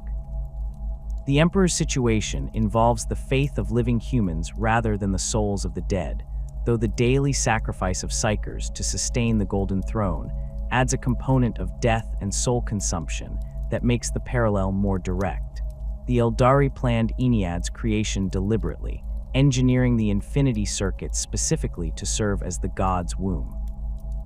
The Emperor's transformation into something approaching divinity happened organically, driven by the worship of quadrillions of faithful humans rather than any conscious design. The Inari faction emerged when Ivrain, an Eldari who had died and returned to life through Ennead's power, began gathering followers who believed the god could be awakened without waiting for every Eldari to die. This radical departure from traditional craftworld doctrine suggested that sufficient psychic trauma, or the right ritual circumstances, could trigger Ennead's birth prematurely. The fall of Cadia and the opening of the Great Rift provided exactly such circumstances. The massive psychic shockwave that accompanied the birth of the Cicatrix Maledictum resonated through the Infinity Circuits across multiple craftworlds, and Ennead stirred from its gestation. The awakening proved partial rather than complete. Ennead emerged as a conscious entity with genuine divine power, capable of granting abilities to its followers and manifesting within the material realm through chosen avatars. Yet the god remained incomplete, lacking the full strength it would possess if the original plan had reached fruition. This partial awakening created a being of tremendous power that nonetheless fell short of what would be necessary to destroy Slaanesh outright. The Inari believe that further awakenings are possible, that Ennead can grow stronger through additional accumulation of Eldari souls, or through specific acts of power that feed the god's development. Ivrain's role in Roboute Guilliman's resurrection demonstrated that the Inari possessed knowledge and capabilities that transcended normal understanding of life and death. The crone sword she wielded channeled Ennead's power to reverse damage that had persisted for 10,000 years, burning away the poison that prevented the Primarch's wound from healing and restarting biological processes that had been frozen in stasis. The ritual required precise understanding of how psychic energy interacts with physical matter, how divine power can be focused and directed to achieve specific effects rather than simply unleashing raw destruction. The willingness of the Inari to ally with humanity, demonstrated through their critical role in saving Guilliman, suggests they recognize common interests that override the traditional Eldari contempt for the younger race. The Eldari have watched humanity's development with a mixture of concern and calculation, seeing in the Imperium both a potential ally against chaos and a dangerous force that could threaten the galaxy if left unchecked. The Emperor's original plans during the Great Crusade included eventual conflict with the Eldari once humanity had secured its position among the stars. The Xenos would have been driven from their remaining territories or destroyed, their craft worlds shattered, and their exotite worlds conquered.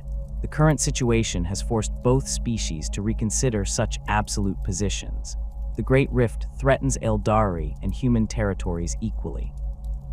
Chaos forces assault craft worlds with the same ferocity they bring to Imperial worlds. The Tyranid Hive fleets consume everything in their path without distinguishing between species. The Necrons awaken from their millennia-long sleep and begin reclaiming the galaxy they once ruled, viewing both Eldari and humans as equally insignificant vermin infesting their former domains. Against such threats, the ancient enmity between humanity and the Eldari becomes a luxury neither species can afford. Eldred Ulthrin, the most powerful farseer of Craftworld Ulthwi, has manipulated events across millennia with the goal of ensuring the Eldari's survival. His visions of possible futures have guided countless interventions into human affairs, sometimes aiding the Imperium and sometimes working against it depending on which outcome served the Eldari's long-term interests. Eldred perceives the Emperor's fate as inextricably linked to the Eldari's own survival. His prophecies suggest that the Emperor's death and potential rebirth will trigger events that determine whether either species survives the coming conflicts.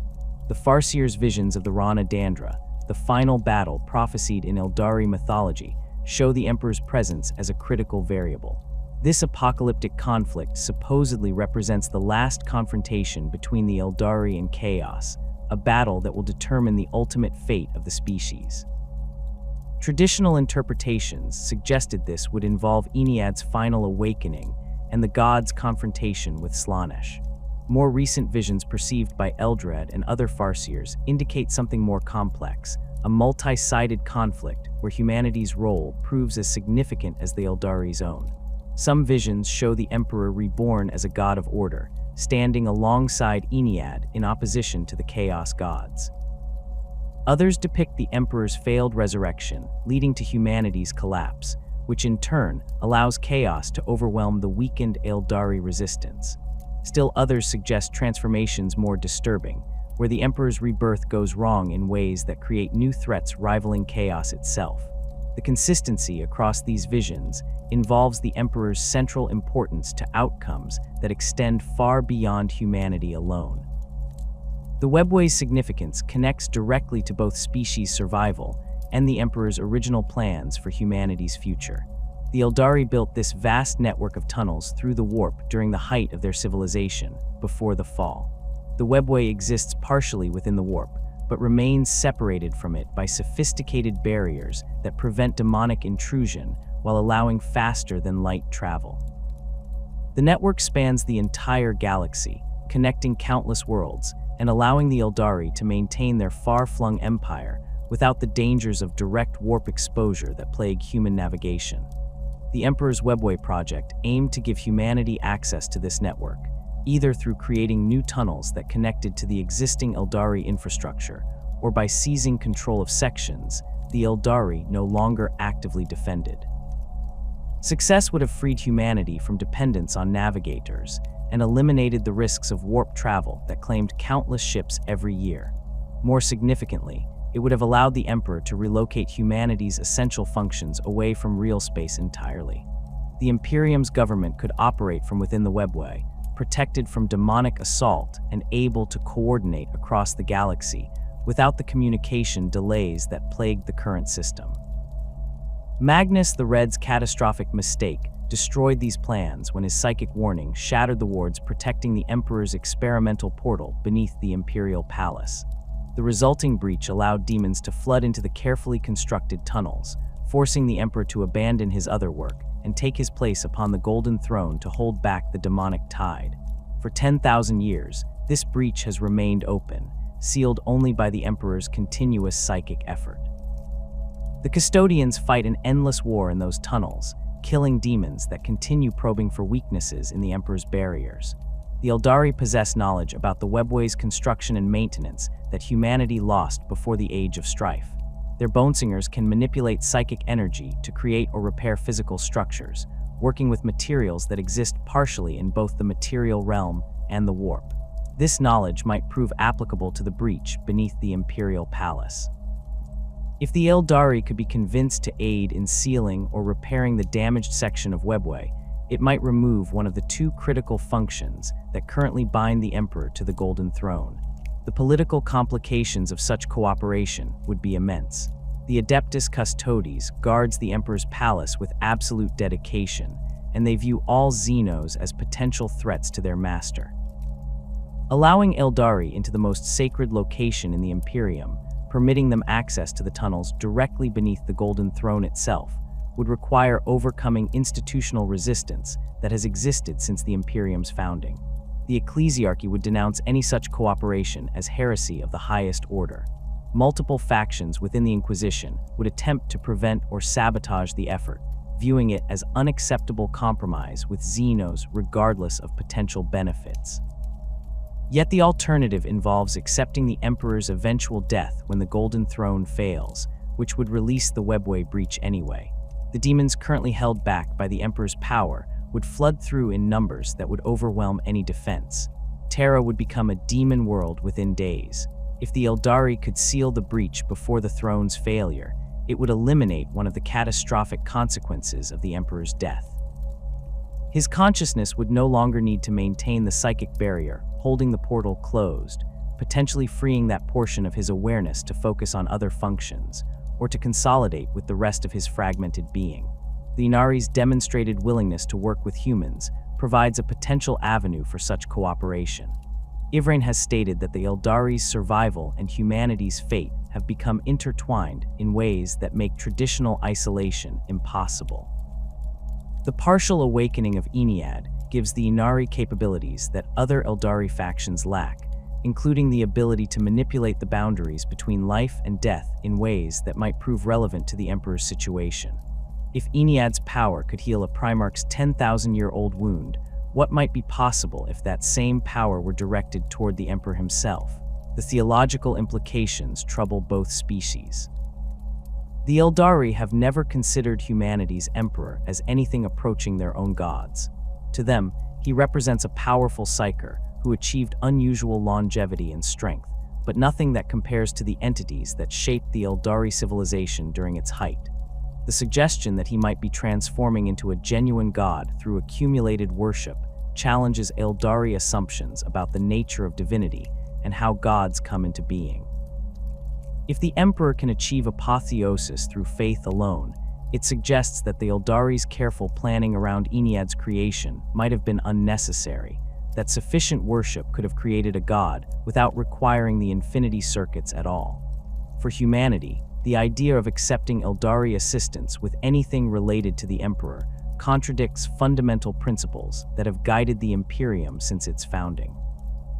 The Emperor himself led the Great Crusade with the explicit goal of establishing humanity as the galaxy's dominant species, pushing aside or destroying all Xenos that stood in the way.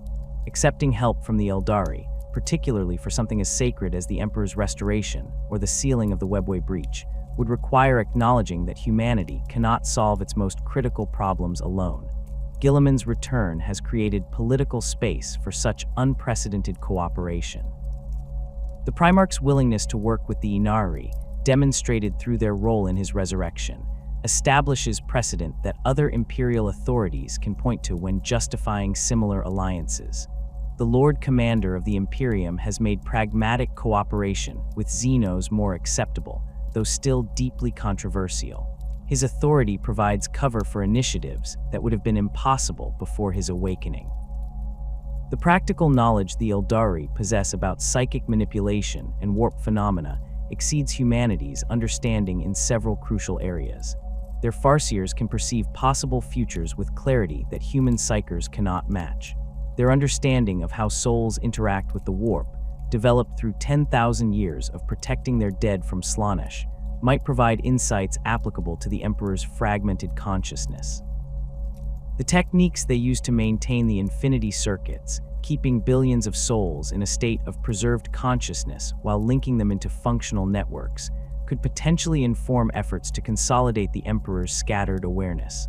The Harlequins, the enigmatic Eldari who serve the laughing god Segorach, possess their own knowledge about the webway and the nature of gods.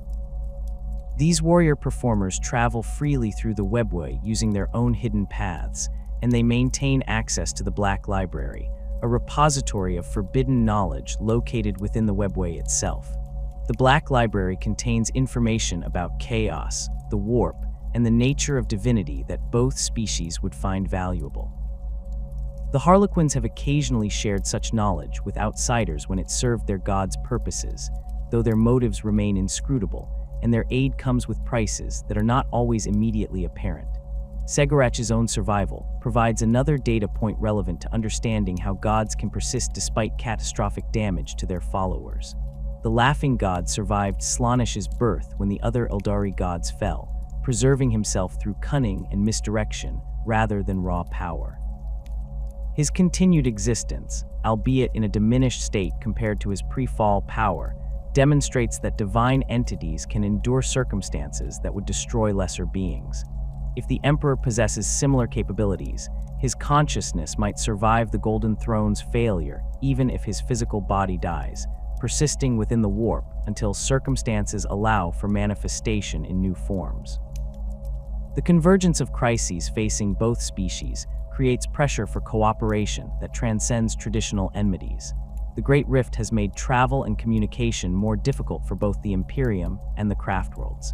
Chaos forces assault both species' territories with renewed vigor, empowered by the massive warp storms that rage across the galaxy.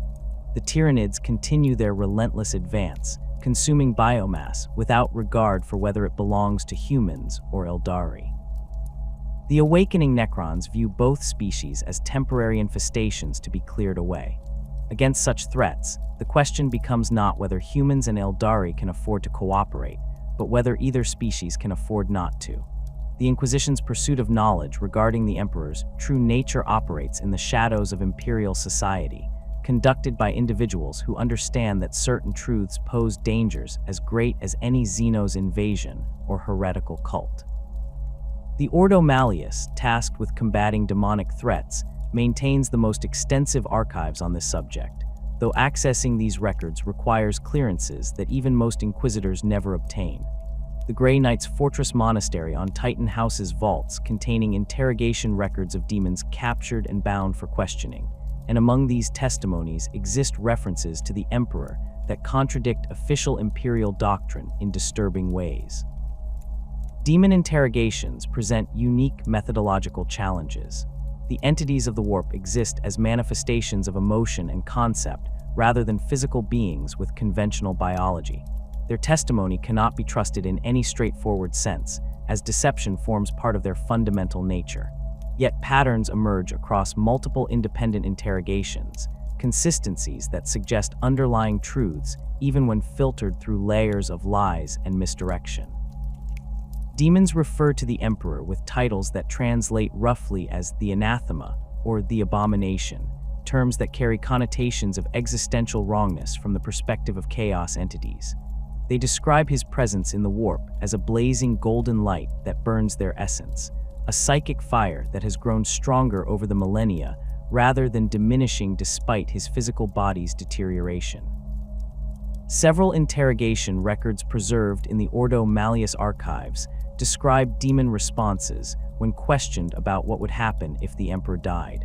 The entities display reactions that Inquisitors trained in reading demonic behavior interpret as genuine fear mixed with anticipation. One particularly detailed interrogation of a keeper of secrets bound by Grey Knights in the 40th millennium produced testimony claiming that the Emperor's death would trigger a remaking that the Chaos Gods both desired and dreaded. The demon suggested that the Emperor's current state served Chaos's interests by keeping him trapped between existence and apotheosis, unable to consolidate his power into a unified divine consciousness that could challenge the ruinous powers directly. Another interrogation, this one of a Lord of Change captured during the defense of the Fenris system, yielded cryptic statements about the Golden One's many faces and the shattered mirror that reflects infinity. The demon claimed that what humans perceived as the Emperor actually represented multiple entities operating in coordination, fragments of a consciousness so vast that it could not exist as a unified whole within the constraints of real space. When pressed for clarification, the demon laughed and stated that even the architect of fate could not predict which fragment would dominate if the Emperor's physical anchor to reality finally broke. The Thorian faction within the Inquisition pursues perhaps the most radical interpretation of the Emperor's nature and potential return. Named after Sebastian Thor, the holy man who led the Imperium through the age of apostasy, and whom Thorians believe was possessed by the Emperor's divine essence, this philosophical school argues that the master of mankind's consciousness can inhabit mortal vessels. They point to historical instances of individuals demonstrating powers and knowledge far beyond normal human capacity, claiming these represent moments when the Emperor's awareness temporarily manifested through chosen hosts. The living saints venerated by the Ecclesiarchy provide their most compelling evidence, as these individuals display abilities that seem to transcend what even the most powerful psychers can achieve. Saint Celestine's repeated resurrections and her ability to manifest with burning wings that allow flight represent phenomena the Thorians study obsessively. Her appearances during critical battles, arriving at moments when Imperial forces face imminent defeat and turning the tide through her presence alone, suggest coordination with some higher intelligence guiding her actions. The Thorians believe Celestine carries a fragment of the Emperor's divine essence, making her a prototype for what could be achieved on a larger scale. If the Emperor's consciousness could be transferred into a prepared vessel at the moment of his physical death, it might allow his return without the catastrophic consequences of the Golden Throne's failure. The practical challenges of implementing such a plan prove staggering. Identifying a vessel capable of containing even a fraction of the Emperor's power requires finding an individual whose psychic potential and physical resilience exceed anything that occurs naturally in the human population. The Primarchs themselves were specifically engineered to handle portions of the Emperor's genetic legacy, and even they could not contain his full essence. A normal human, no matter how powerful a psyker, would be destroyed instantly by the attempt. The Thorians have spent millennia searching for potential candidates, examining bloodlines descended from ancient heroes, studying individuals who display unusual resistance to chaos corruption, and investigating every reported miracle or manifestation of divine power. Their research has led them to controversial conclusions about the nature of the Emperor's original form.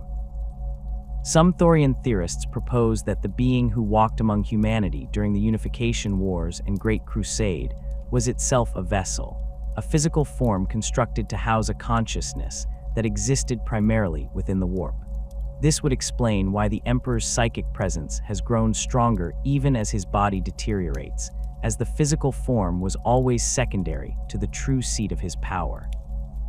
If this theory holds merit, creating a new vessel might prove more achievable than attempting to heal the catastrophic damage his current body has sustained.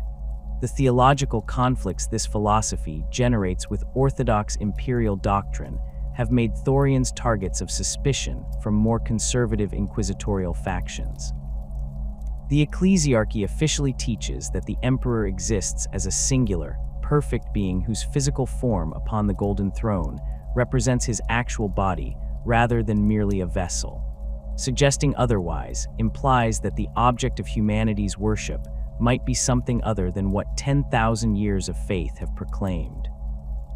The Thorians walk a dangerous line, pursuing research that many would consider heretical while maintaining sufficient political protection through their positions within the Inquisition to avoid outright condemnation. The Horusian faction represents the Inquisition's most controversial philosophical school, named after the arch-traitor himself in acknowledgement of their willingness to use chaos's own power against it. Horusians argue that the emperor's restoration requires embracing methods that more Puritan inquisitors would reject as corruption.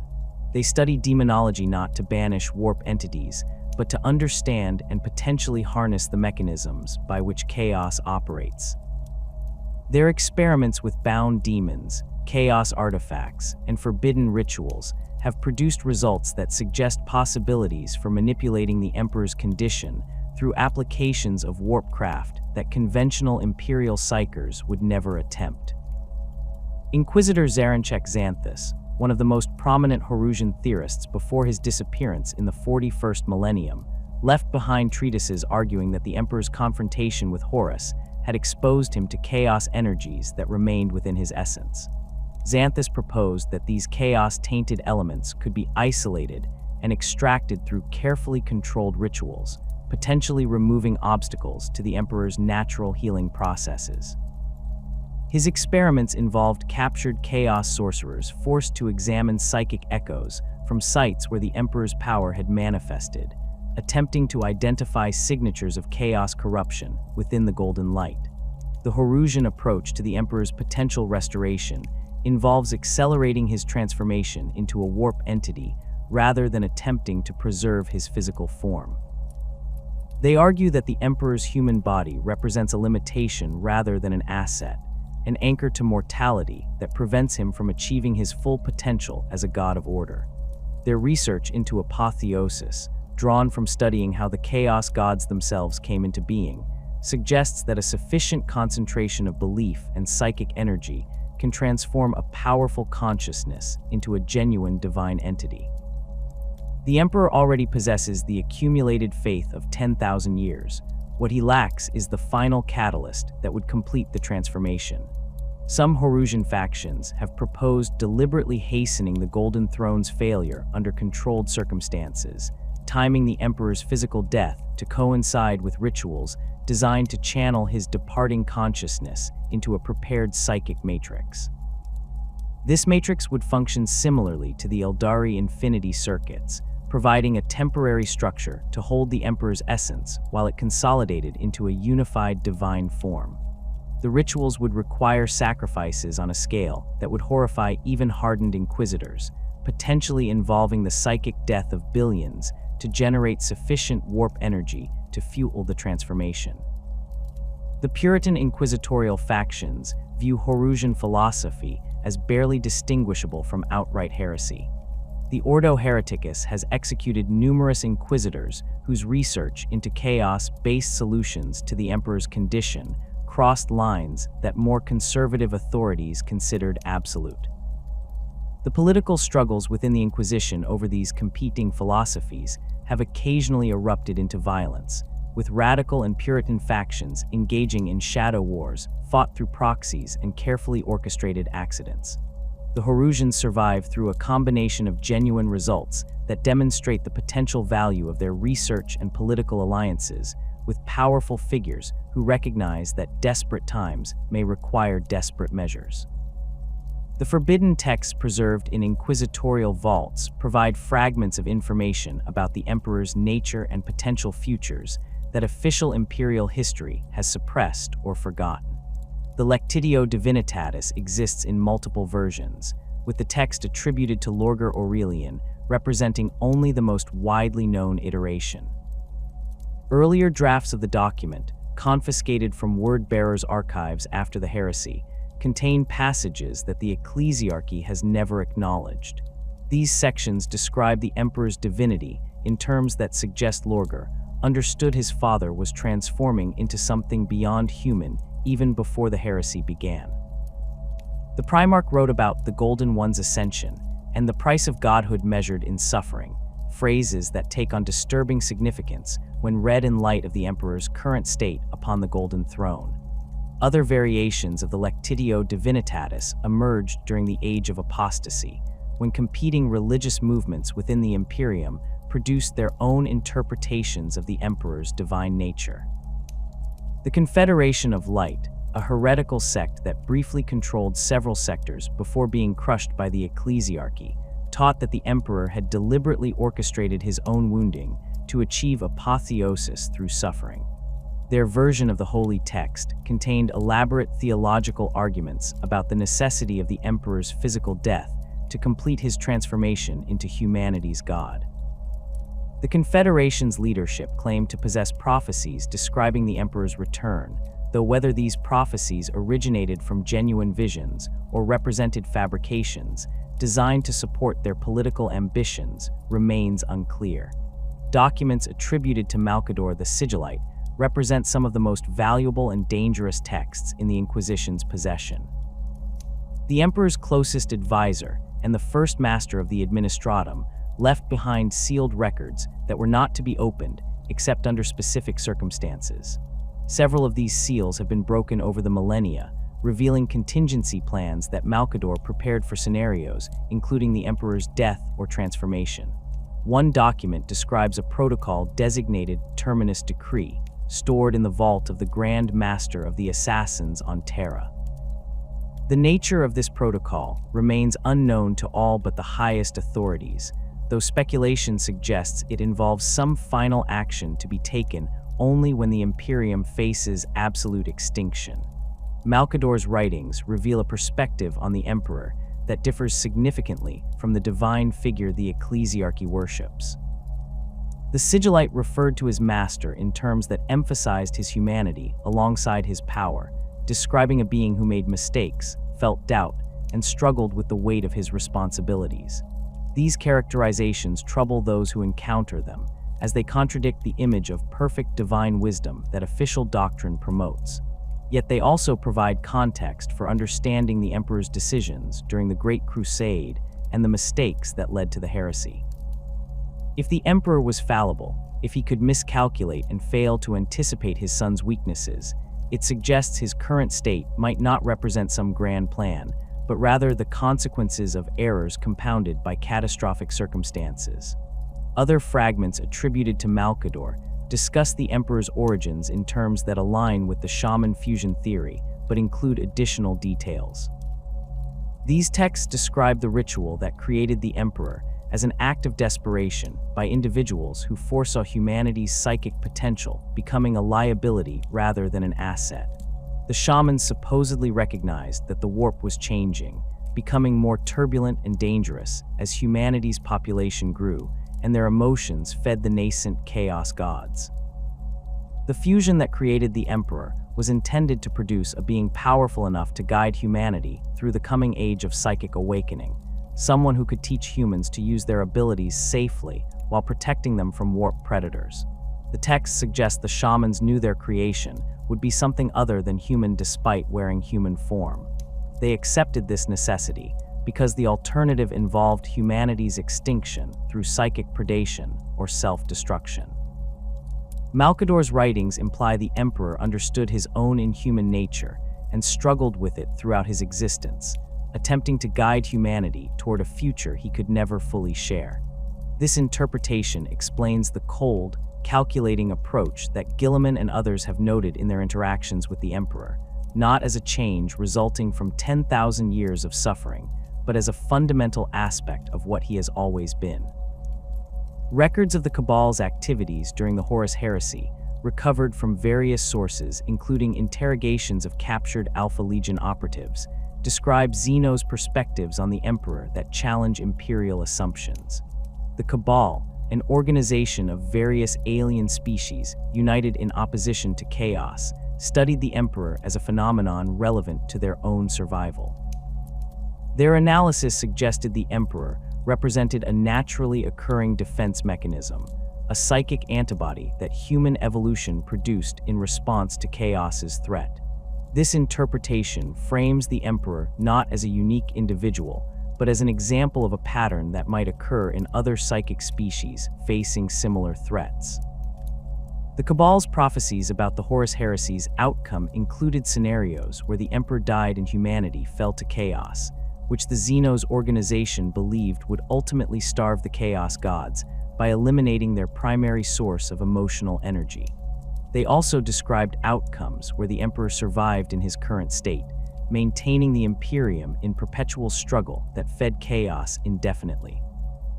The prophecies suggested no scenario where the Emperor genuinely won, where he restored his power and led humanity to triumph over chaos.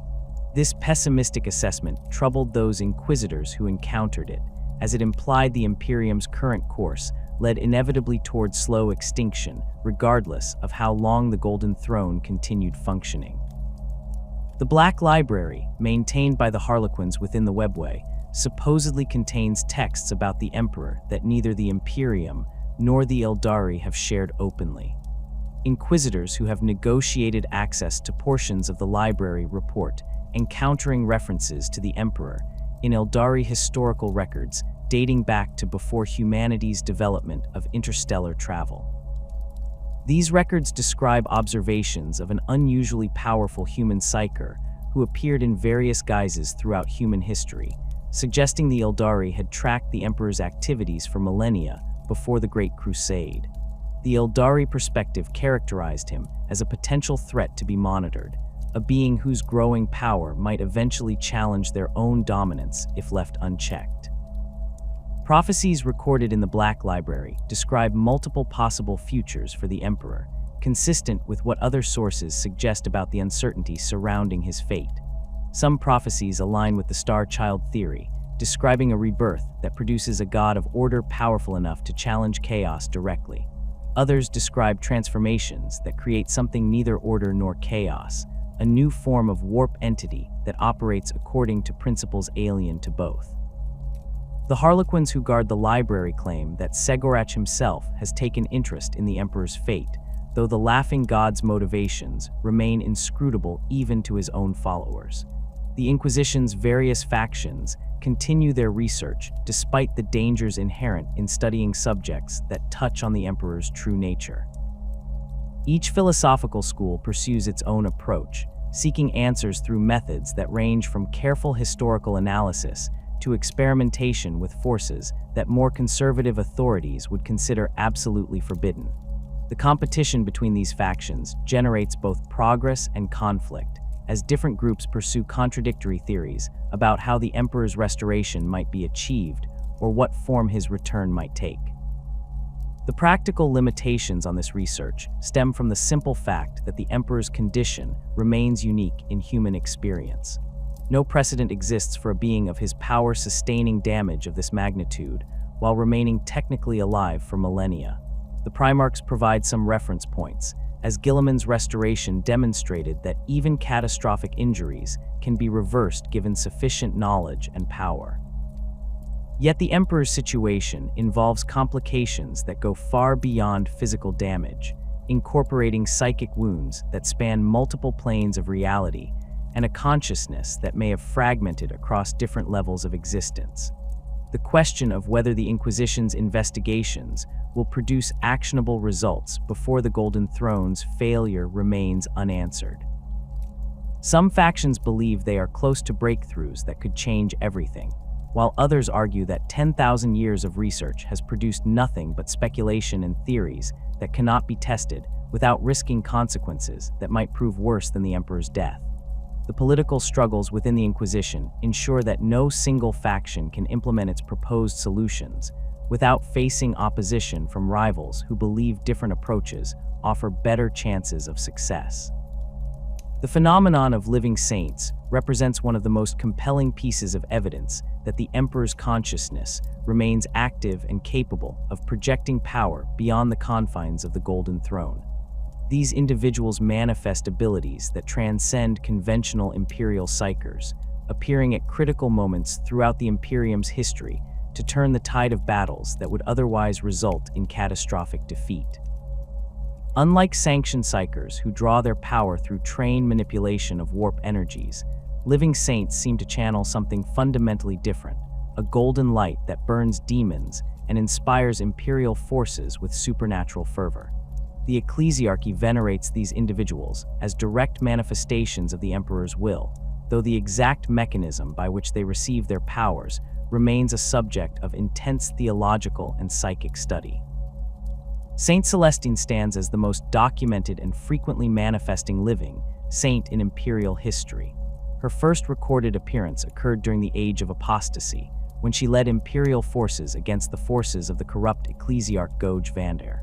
Witnesses described her arrival on the battlefield wreathed in golden flames, wielding the ardent blade that burned with holy fire and wearing the armor of Saint Catherine that seemed to turn aside blows that should have killed her instantly.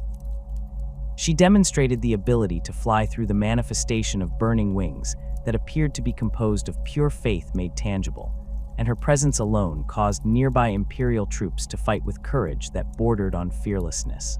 What distinguishes Celestine from other Imperial heroes is her repeated resurrections.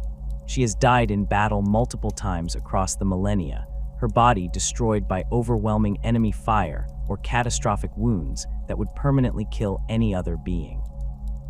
Yet she returns, her form reconstituting through processes that appear similar to perpetual resurrection, but operate according to different principles. Witnesses to her resurrections describe golden light gathering at the site of her death, coalescing into her form over the course of hours or days. The process seems to require the faith of nearby Imperial forces, as though their belief in the Emperor's power provides the psychic energy necessary to fuel her return. Her appearances follow patterns that suggest conscious direction rather than random manifestation. Celestine arrives at battles where Imperial forces face imminent defeat against chaos incursions, appearing precisely when her intervention will prove most decisive. During the 13th Black Crusade in the defense of Cadia, she manifested alongside her Gemini Superior, two companion saints who fight at her side and seem to share portions of her power. The three of them held critical defensive positions against overwhelming chaos forces, buying time for Imperial evacuations and counterattacks. When Cadia finally fell and the planet broke apart, Celestine led survivors through the chaos of the Great Rift's formation, her presence providing protection against warp phenomena that would have driven unprotected humans insane. Her journey with the Inari and her role in reaching Guilliman on Macragge demonstrated that her connection to the Emperor's will extends beyond simple battlefield intervention. She recognized the importance of the Primarch's return and worked alongside Xeno's forces despite the theological complications such cooperation created. This pragmatic approach to achieving the Emperor's goals, even through methods that contradicted Imperial doctrine, suggests that whatever intelligence guides her actions possesses strategic understanding that transcends rigid adherence to established rules. The Emperor himself had allied with Xenos during the Great Crusade when circumstances demanded it, and Celestine's willingness to do the same implies she channels his practical approach to warfare rather than the Ecclesiarchy's more dogmatic interpretation of his will. The mechanism by which the Emperor's consciousness connects to living saints remains unclear to Imperial authorities who study such phenomena. The most prevalent theory among those inquisitors who investigate these matters suggests that the Emperor's fragmented awareness includes portions that can focus on specific individuals, temporarily channeling power through them to achieve particular objectives. The daily sacrifice of psychers to sustain the Golden Throne provides a constant flow of psychic energy that the Emperor might redirect toward manifesting living saints when circumstances require direct intervention. Each saint would represent a focused projection of his will, a fragment of divine consciousness given temporary physical form to act in the material realm. Alternative theories propose that living saints represent individuals whose faith in the Emperor has become so absolute that they create a direct connection to his presence within the warp, allowing them to channel his power without requiring his conscious direction. This interpretation suggests a more distributed model of the Emperor's divinity, where sufficiently faithful individuals can access portions of his strength through the intensity of their belief, rather than through any deliberate choice on his part. The accumulated faith of quadrillions of humans over 10 millennia has created a vast reservoir of psychic energy associated with the Emperor's presence in the warp, and living saints might simply be those rare individuals capable of tapping into this reservoir directly. The Legion of the Damned represents an even more mysterious manifestation of what many believe to be the Emperor's power, though their true nature remains subject to intense debate among those few Imperial authorities aware of their existence. These spectral space marines appear without warning at battles, where Imperial forces face overwhelming odds, fighting with silent efficiency before vanishing as suddenly as they arrived. Their armor burns with flames that do not consume, marked with imagery of skulls and bones that give them an appearance of death made manifest. They carry weapons that seem to exist partially in both the material realm and the warp, their bolter rounds striking with impacts that damage demonic entities as effectively as physical targets. Witnesses to Legion of the Damned interventions describe their arrival through walls of flame that appear from nowhere, disgorging the burning warriors who immediately engage the enemy without any apparent communication or coordination with Imperial forces present. They fight in complete silence, no vox chatter or verbal commands coordinating their actions, yet they operate with tactical precision that suggests unified purpose. Their targeting priorities focus on enemy commanders, psychers, and demonic entities, eliminating threats that pose the greatest danger to Imperial victory. After the battle concludes or the critical moment passes, they withdraw through the same flames that heralded their arrival, leaving no bodies or physical evidence of their presence beyond the enemy casualties they inflicted.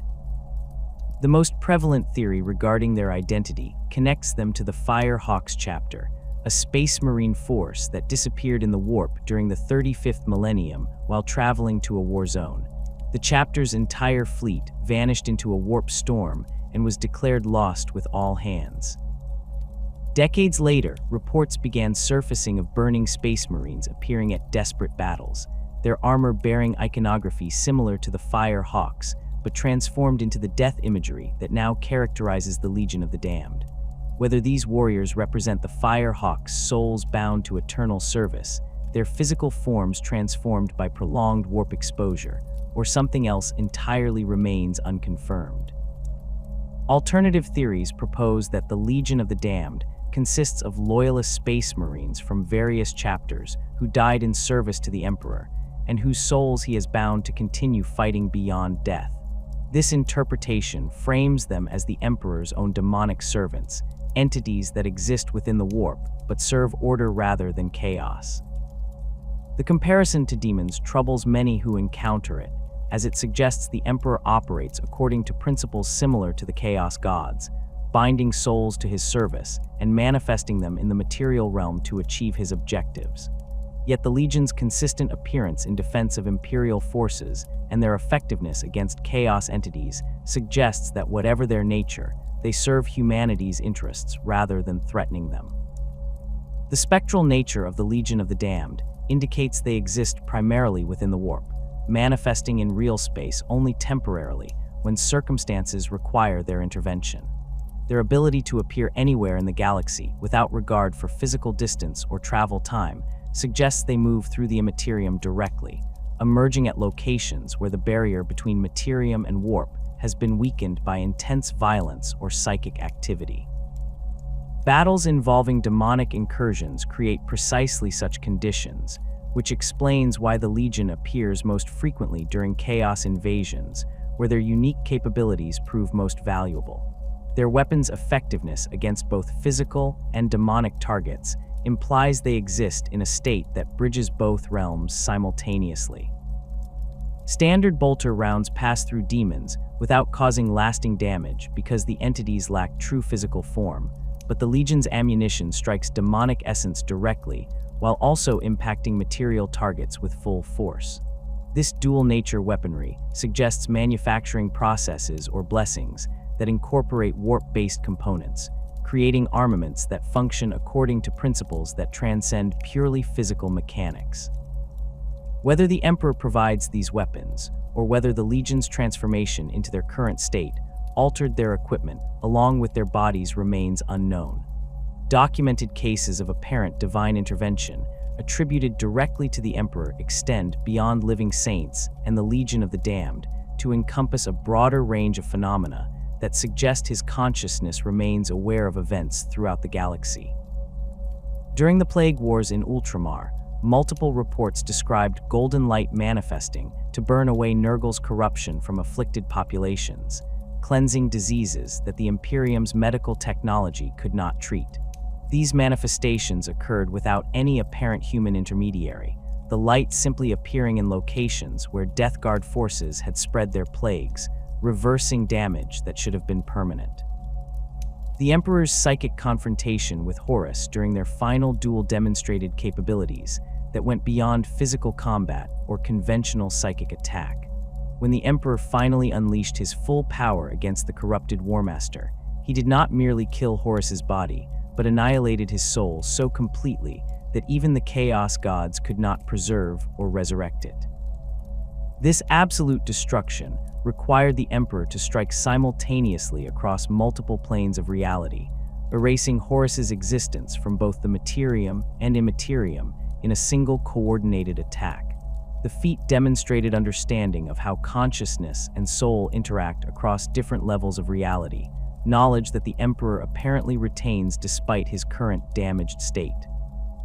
His guidance of individuals through visions represents another form of intervention that occurs with sufficient frequency to establish clear patterns. Imperial commanders facing critical strategic decisions have reported dreams or waking visions that provide information they could not have obtained through conventional means. These visions often take the form of golden light that resolves into imagery showing enemy positions, weak points in defenses, or routes through dangerous territory. The recipients describe the experience as receiving knowledge directly rather than observing external imagery, as though information was being written into their consciousness by an outside intelligence. Navigators, the mutant humans whose third eye allows them to perceive the Astronomican and guide ships through the warp, report changes in the beacon's nature that suggest increasing complexity in how it functions. The Astronomican has always appeared to navigators as a golden light shining from Terra's location, but in recent centuries, some have described perceiving structure within the light, patterns that seem to convey meaning beyond simple directional guidance. These patterns shift and change, occasionally resolving into imagery that navigators interpret as warnings about warp hazards or suggestions for alternate routes. Whether this represents the Emperor's consciousness actively communicating through the Astronomican or some emergent property of the beacon's interaction with the warp remains debated.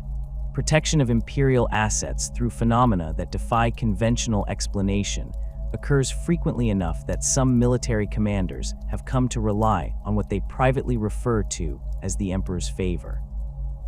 Ships traveling through the warp sometimes emerge from journeys that should have resulted in their destruction, their navigators reporting that the Astronomican's light seemed to intensify at critical moments, burning away warp predators that had been pursuing them. Planets facing invasion by overwhelming forces occasionally experience sudden shifts in circumstances, with enemy fleets suffering catastrophic warp drive failures or critical supply ships arriving ahead of schedule despite astronomical improbabilities in their transit times. The increase in miracles, psychic phenomena, and reports of the Emperor's interventions following the creation of the Cicatrix Maledictum has been documented by multiple Imperial organizations that track such events. The Adeptus Ministorum maintains records of verified miracles, cases where divine intervention provides the only rational explanation for observed outcomes. The rate of such verified miracles increased by measurable percentages in the years following the Great Rift's formation, with particularly dramatic spikes occurring in regions where the barrier between materium and immaterium had been weakened by warp storm activity. This correlation between increased warp instability and heightened manifestations of the Emperor's power suggests his consciousness operates more effectively when the boundaries between real space and the immaterium become permeable. The Emperor exists simultaneously in both realms, his physical body trapped upon the Golden Throne while his psychic presence battles within the warp. When the two realms draw closer together, as they have across vast regions of the galaxy since the Great Rift's creation, the Emperor's ability to project power from the immaterium into the material realm apparently improves. This creates a paradoxical situation where the very warp storms that threaten the Imperium also enable the Emperor to intervene more directly in humanity's defense. The intensification of faith throughout the Imperium in response to the Great Rift's creation provides another mechanism that might explain the increase in miraculous phenomena. When the galaxy split and entire sectors found themselves cut off from Terra's light, populations across 1 million worlds turned to prayer with desperate fervor.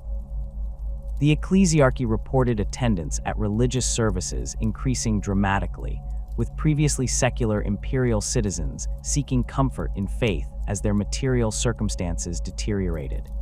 This surge in devotion generates psychic energy that flows into the warp, accumulating around the Emperor's presence and potentially providing him with additional power to fuel interventions in the material realm. The Astronomican's behavior during the period immediately following the Great Rift's formation demonstrated changes that suggested conscious adaptation rather than simple malfunction. The beacon flickered and dimmed across large portions of the galaxy, particularly in regions north of the rift where warp storms raged most intensely. Yet it never failed completely, and navigators reported that even when the light grew faint, it continued providing enough guidance to allow basic navigation. Some navigators described the experience as though the Astronomican was being deliberately throttled back in some regions while intensifying in others, as if the Emperor was consciously redistributing his available power to maintain coverage across as much of the galaxy as possible. The return of Roboute Guilliman and his subsequent meeting with the Emperor in the throne room created ripples throughout the warp that psychers across the galaxy detected. The reunion of father and son generated a psychic pulse that manifested as golden light visible to those with the sensitivity to perceive such phenomena. This pulse seemed to carry emotional content that psychers interpreted as recognition, determination, and a cold assessment of the galaxy's current state. The Emperor's consciousness, whatever form it currently takes, clearly remains capable of responding to significant events and individuals, suggesting that reports of his awareness being entirely consumed by maintaining the Astronomican and sealing the webway breach underestimate his capabilities. The manifestation of what some witnesses describe as the Emperor's direct attention creates measurable effects on those who experience it. Space Marines who have fought in battles where living saints manifested report feeling a presence that transcended the saint's physical form, an awareness that seemed to observe and judge their actions. These warriors describe the experience as simultaneously inspiring and terrifying, feeling the weight of the Emperor's expectations pressing upon them while also receiving strength that allowed them to push beyond their normal limits. The psychological impact of believing the Emperor watches and judges creates tangible improvements in combat performance, though whether this results from genuine divine attention or simply from the power of belief remains impossible to determine definitively. Chaos forces respond to these manifestations with tactics that suggest they recognize the Emperor's interventions as genuine threats requiring specific countermeasures. Demon princes and chaos sorcerers have been observed attempting to disrupt living saints' manifestations through rituals designed to create warp turbulence that interferes with the connection between the saint and the Emperor's power. These efforts sometimes succeed in preventing a saint's appearance or weakening their abilities, indicating that the mechanism by which the Emperor projects power into the material realm can be blocked or degraded through sufficiently powerful warp manipulation. The accumulated evidence from 10,000 years of documented miracles, interventions, and manifestations paints a picture of an Emperor who remains far more active and aware than his physical state upon the Golden Throne might suggest. His consciousness operates across multiple levels of reality simultaneously, fighting battles in the warp while also maintaining the Astronomican, holding the webway breach sealed, and apparently retaining sufficient awareness to guide individuals, manifest living saints, and possibly direct the Legion of the Damned. Whether this represents a unified consciousness performing multiple tasks simultaneously or multiple fragments of his awareness operating with some degree of independence, the practical result demonstrates that the Emperor continues to influence events throughout the Imperium despite his catastrophic injuries. The question of whether these interventions will increase or decrease as the Golden Throne continues deteriorating remains subject to debate. Some theorists argue that as the Emperor's physical anchor to reality weakens, his consciousness will become more firmly rooted in the warp, potentially increasing his ability to manifest power directly. Others suggest that the throne's failure will disrupt whatever mechanisms currently allow him to maintain awareness of the material realm, potentially leaving him trapped within the immaterium and unable to perceive or influence events in real space.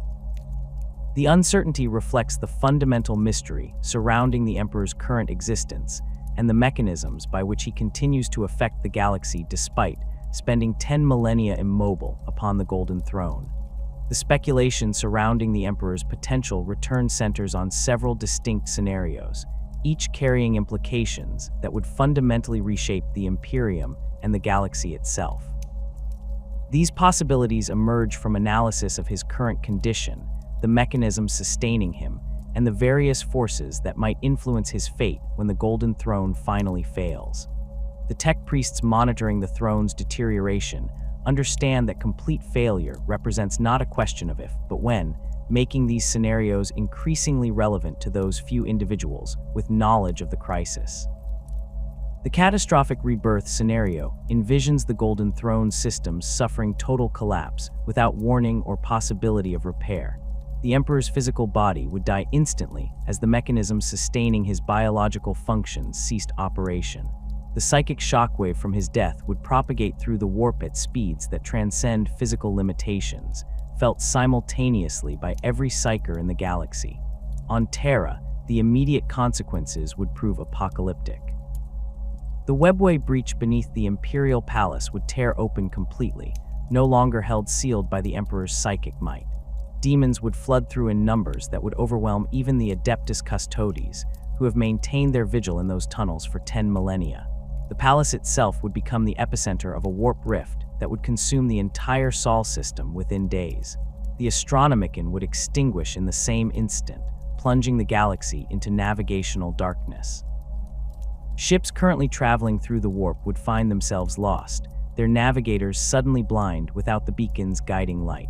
The Imperium's ability to coordinate military responses or maintain communication across interstellar distances would collapse immediately. Sectors would fragment into isolated clusters of systems, each forced to survive on local resources without support from central authority. The political structure that has governed humanity for 10,000 years would effectively cease to exist, replaced by countless regional powers struggling to maintain order within their limited spheres of influence. Yet this catastrophic death might trigger the Emperor's apotheosis rather than his destruction. The accumulated faith of 10,000 years has created a vast reservoir of psychic energy within the warp, all of it associated with the Emperor's presence and identity. At the moment of his physical death, this energy might coalesce around his departing consciousness, providing the raw power necessary to complete his transformation into a true god. The process would resemble how the chaos gods themselves came into being, consciousness and concept merging with sufficient psychic energy to create a semi-permanent entity within the immaterium. The Emperor would emerge as a god of order, a being whose power rivals the ruinous powers and whose consciousness operates according to principles that transcend his original human nature. This reborn Emperor would possess capabilities far exceeding what he demonstrated during the Great Crusade. As a warp entity rather than a physical being, he could manifest anywhere the barrier between materium and immaterium had been weakened, appearing on battlefields across the galaxy simultaneously through multiple avatars. His understanding of the warp's nature, combined with genuine divinity achieved through faith, would allow him to challenge the chaos gods directly within their own realm. The great game that the ruinous powers play among themselves would gain a fifth participant, one whose goals involve humanity's survival and the establishment of order rather than the perpetuation of chaos. The consequences for the Imperium would prove mixed at best. Terra's loss would eliminate the administrative center that has coordinated imperial governance since the Unification Wars. The Adeptus Terra, the High Lords, the countless bureaucratic organs that manage the Imperium's day-to-day functions, would all perish in the demonic incursion that consumed the throne world.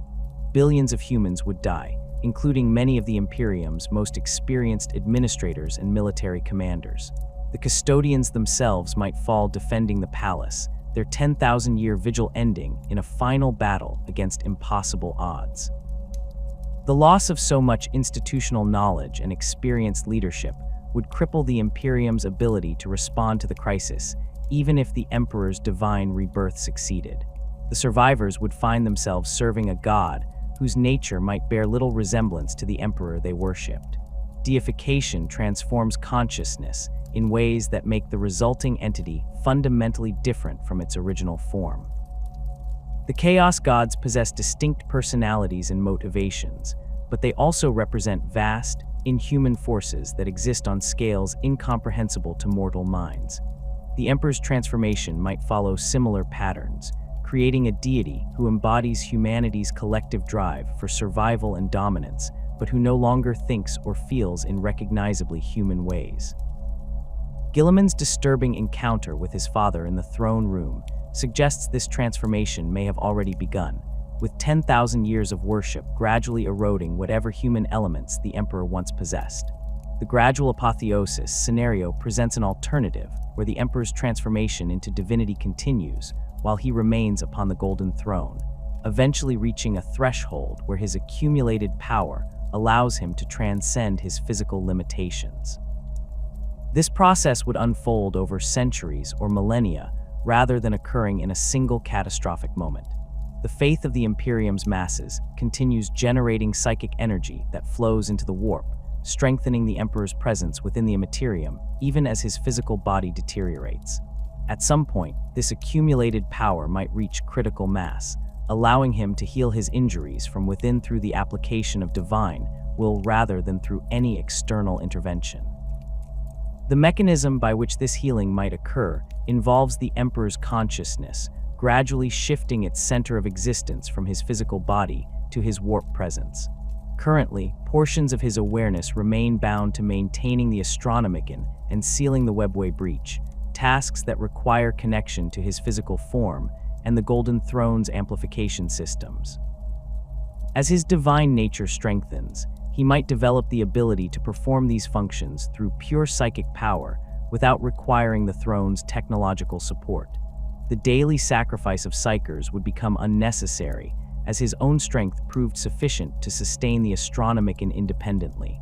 This scenario offers the advantage of avoiding the catastrophic consequences associated with the throne's sudden failure. Terra would remain intact, the webway breach would stay sealed, and the Astronomican would continue burning without interruption. The Emperor's physical body might heal gradually, regenerating from its current damaged state as his divine power flowed back into the material realm and reconstructed tissues that have been dead for millennia. Alternatively, he might abandon his physical form entirely, existing purely as a warp entity, while maintaining the ability to manifest avatars in real space when circumstances required direct intervention. The challenge is inherent in this scenario center on whether the Emperor possesses sufficient conscious control over his transformation to guide it in productive directions. If his awareness has fragmented, as some theories suggest, different portions of his consciousness might pursue contradictory goals. The fragment maintaining the Astronomican might resist any change that could disrupt the beacon's function. The portion fighting battles in the warp might consume all available power for combat against the Chaos Gods, leaving nothing for healing his physical form. The gradual nature of the transformation creates opportunities for things to go wrong incrementally rather than catastrophically, potentially resulting in an emperor who achieves partial divinity but remains trapped in a state between mortality and true godhood. The political implications of a gradually transforming emperor would prove complex for the Imperium's existing power structures. The High Lords of Terra derive their authority from governing in the Emperor's name during his incapacitation. If he began demonstrating increasing awareness and capability, questions would arise about when he should resume direct governance. The Ecclesiarchy would face theological challenges reconciling their doctrine of the Emperor's perfect divinity with evidence of his ongoing transformation. Different factions would interpret signs of his increasing power according to their own interests, potentially triggering conflicts over what his transformation meant for the Imperium's future direction. The technological resurrection scenario envisions a coalition of Imperial forces discovering or developing methods to heal or replace the Emperor's body through advanced technology rather than relying on psychic transformation. Belisarius Call's work on the Primaris Space Marines demonstrated that genetic engineering techniques approaching the Emperor's original capabilities could be recovered and applied. His heretical research into the Golden Throne's mechanisms has produced understanding of how the device functions that exceeds what other tech priests possess. If Call could be given unrestricted access to the Emperor's body and the throne systems, along with sufficient resources and time, he might develop solutions that the Mechanicus's conservative approach has failed to achieve. The theoretical basis for technological resurrection draws from multiple sources. The Emperor's original creation of the Primarchs required blending advanced genetic engineering with warp-based manipulation, producing beings who existed simultaneously as physical entities and psychic constructs. Call has demonstrated the ability to work with Primarch gene seed, refining and improving upon the original template. Applying similar techniques to the Emperor's own genetic material might allow for the construction of a new body capable of housing his consciousness. The Proteus Protocol, if it actually exists in functional form within sealed Mechanicus archives, could provide methods for transferring consciousness from one vessel to another while preserving psychic capabilities. The involvement of Zeno's allies, particularly the Inari, could prove critical to this scenario's success. Ivrain's use of the Crone Sword to heal Guilliman demonstrated that Eldari understanding of life, death, and resurrection exceeds human capabilities in certain crucial areas.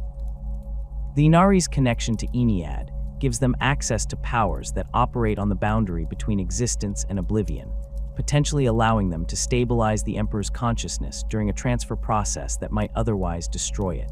The political obstacles to such cooperation would prove immense, requiring Guilliman or another authority figure of equivalent stature to override objections from the Custodians, the Ecclesiarchy, and Puritan factions within the Inquisition.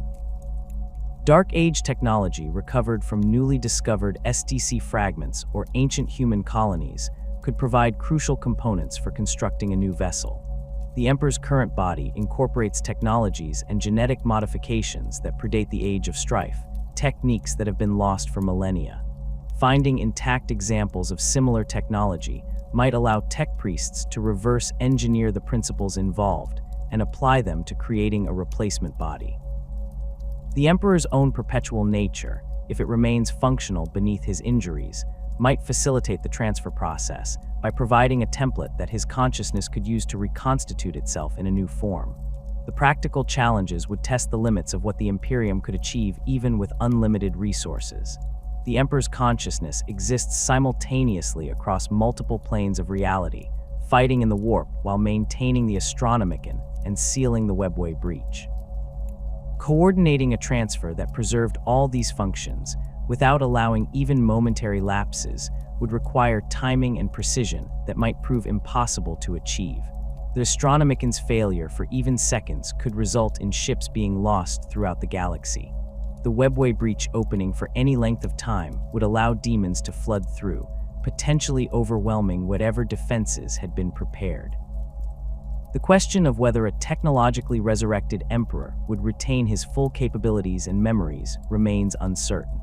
Consciousness transfer technology, even at Dark Age levels of sophistication, might not perfectly preserve the psychic connections and warp-based aspects of his existence. The Emperor's power derives partially from his nature, as a composite being formed from thousands of merged souls, a configuration that might not survive transfer into a new vessel. The resulting entity might possess the Emperor's memories and knowledge, but lack the fundamental characteristics that made him capable of challenging the Chaos Gods and creating the Primarchs. The fragmented return scenario acknowledges the possibility that the Emperor's consciousness has already separated into distinct aspects that might manifest independently rather than reunifying into a single being. The warrior god fighting endless battles in the warp, the intelligence maintaining the Astronomican, the consciousness holding the webway breach sealed, and the divine presence that manifests through living saints might represent genuinely separate entities that share a common origin but have developed independent existence over 10 millennia. When the Golden Throne fails, these fragments might emerge separately, each manifesting according to its own nature and pursuing objectives that reflect its particular aspect of the Emperor's original being. The warrior aspect might manifest as an entity of pure martial power, a psychic titan that exists to combat chaos and destroy humanity's enemies. This fragment would possess all the Emperor's understanding of warfare and strategy, but might lack the political wisdom and long-term planning that characterized his rule during the Great Crusade. It would fight with devastating effectiveness, but potentially without sufficient consideration for the broader consequences of its actions. Imperial forces might find themselves led by a war god who achieves victory after victory, while the Imperium civilian infrastructure collapses from lack of coordinated governance. The aspect focused on wisdom and knowledge might manifest as a guiding intelligence that communicates through visions, prophecies, and subtle manipulations rather than direct intervention. This fragment would understand the Emperor's original plans for humanity and work to achieve them through indirect means, but it would lack the power to enforce its will through military force. It might provide invaluable strategic guidance to Imperial commanders while being unable to protect them from the enemies they face. The disconnect between knowing what needs to be done and possessing the capability to accomplish it could prove as frustrating as the Emperor's current incapacitation. The psychic aspect maintaining the Astronomican might emerge as a beacon entity that exists purely to guide humanity through the warp, a living lighthouse with no other purpose or awareness. This fragment would continue performing the function it has maintained for 10,000 years, but it would lack consciousness in any meaningful sense. Ships would still be able to navigate using its light, but the entity providing that light would be incapable of responding to changing circumstances or adapting its function to meet new challenges. It would represent the Emperor's duty made manifest, a being that exists only to serve without any capacity for independent thought or action. The divine presence that has been accumulating faith and worship might manifest as a god in the traditional sense, a warp entity that embodies humanity's collective belief in the Emperor's divinity. This aspect would possess tremendous power drawn from 10,000 years of prayer and devotion, but it might bear little resemblance to the Emperor's original personality or goals. Gods shaped by worship tend to reflect what their followers believe rather than what they actually are, and the Imperium's faith has transformed the Emperor from a secular leader who rejected religion into the central figure of the galaxy's largest organized faith. The resulting deity might pursue objectives that align with the Ecclesiarchy's interpretation of the Emperor's will rather than his actual intentions. The question of whether these fragments could be reunified represents one of the most critical uncertainties in this scenario. If the aspects maintained some form of connection or shared awareness, it might prove possible to bring them together through ritual or technology, reconstituting the Emperor's original unified consciousness. The process would require understanding how the fragmentation occurred and what mechanisms might reverse it. The Eldari's experience with soul stones and infinity circuits might provide relevant knowledge, as their technology deals with preserving and manipulating consciousness that exists partially within the warp. The risk would involve attempting reunification and discovering that the fragments had diverged too far to merge successfully, potentially destroying all of them in the failed attempt. The identity question looms over any scenario involving the Emperor's return. 10,000 years of suffering, worship, and transformation have changed him in ways that might prove irreversible. The being who walked among humanity during the Unification Wars and Great Crusade no longer exists in that form, if he ever truly did. Guilliman's disturbing encounter in the throne room suggests the Emperor has become something fundamentally inhuman, whether through deification, fragmentation, or simply the accumulated weight of millennia spent in agony while fighting endless battles across multiple planes of reality. A returned Emperor might possess his memories and capabilities, but lack the essential characteristics that made him who he was. The purpose that would drive a returned Emperor remains equally uncertain. His original vision involved elevating humanity to dominance over the galaxy, eliminating the threat of chaos through the Webway Project and the Imperial Truth's denial of the gods' existence. Both plans failed catastrophically, and the Imperium that survived represents a grotesque perversion of everything he sought to achieve. Would a returned emperor attempt to restore his original vision, or would he adapt to the reality of what the Imperium has become? The faith that sustains him derives from worship he explicitly rejected during his mortal existence. Destroying the Ecclesiarchy would eliminate a major source of his current power, yet allowing it to continue means accepting the deification he once opposed. The scenarios outlined here represent possibilities rather than predictions, potential futures that might emerge depending on countless variables that remain unknown. The Emperor's fate balances on the edge between divinity and dissolution, between apotheosis and annihilation. The Golden Throne's deterioration continues regardless of speculation about what might follow its failure. The Imperium races toward a crisis that will determine humanity's future, and the outcome depends on forces that operate beyond the understanding of even the wisest authorities who study these matters. What remains certain is that the Emperor's return, in whatever form it takes, would transform the galaxy as profoundly as his original emergence during humanity's ancient past. The Imperium would face a reckoning with the being it has worshipped for 10 millennia, discovering whether their god matches the faith they have invested in him. The Chaos Gods would confront a rival whose power might finally prove sufficient to challenge their dominion over the warp. The Eldari would witness the birth of a new god from a species they once dismissed as primitive and short-lived. Every faction, every species, every power in the galaxy would find their calculations disrupted by the return of the master of mankind, and the wars that would follow would determine whether humanity survives to see the 42nd millennium or perishes in the fires of transformation.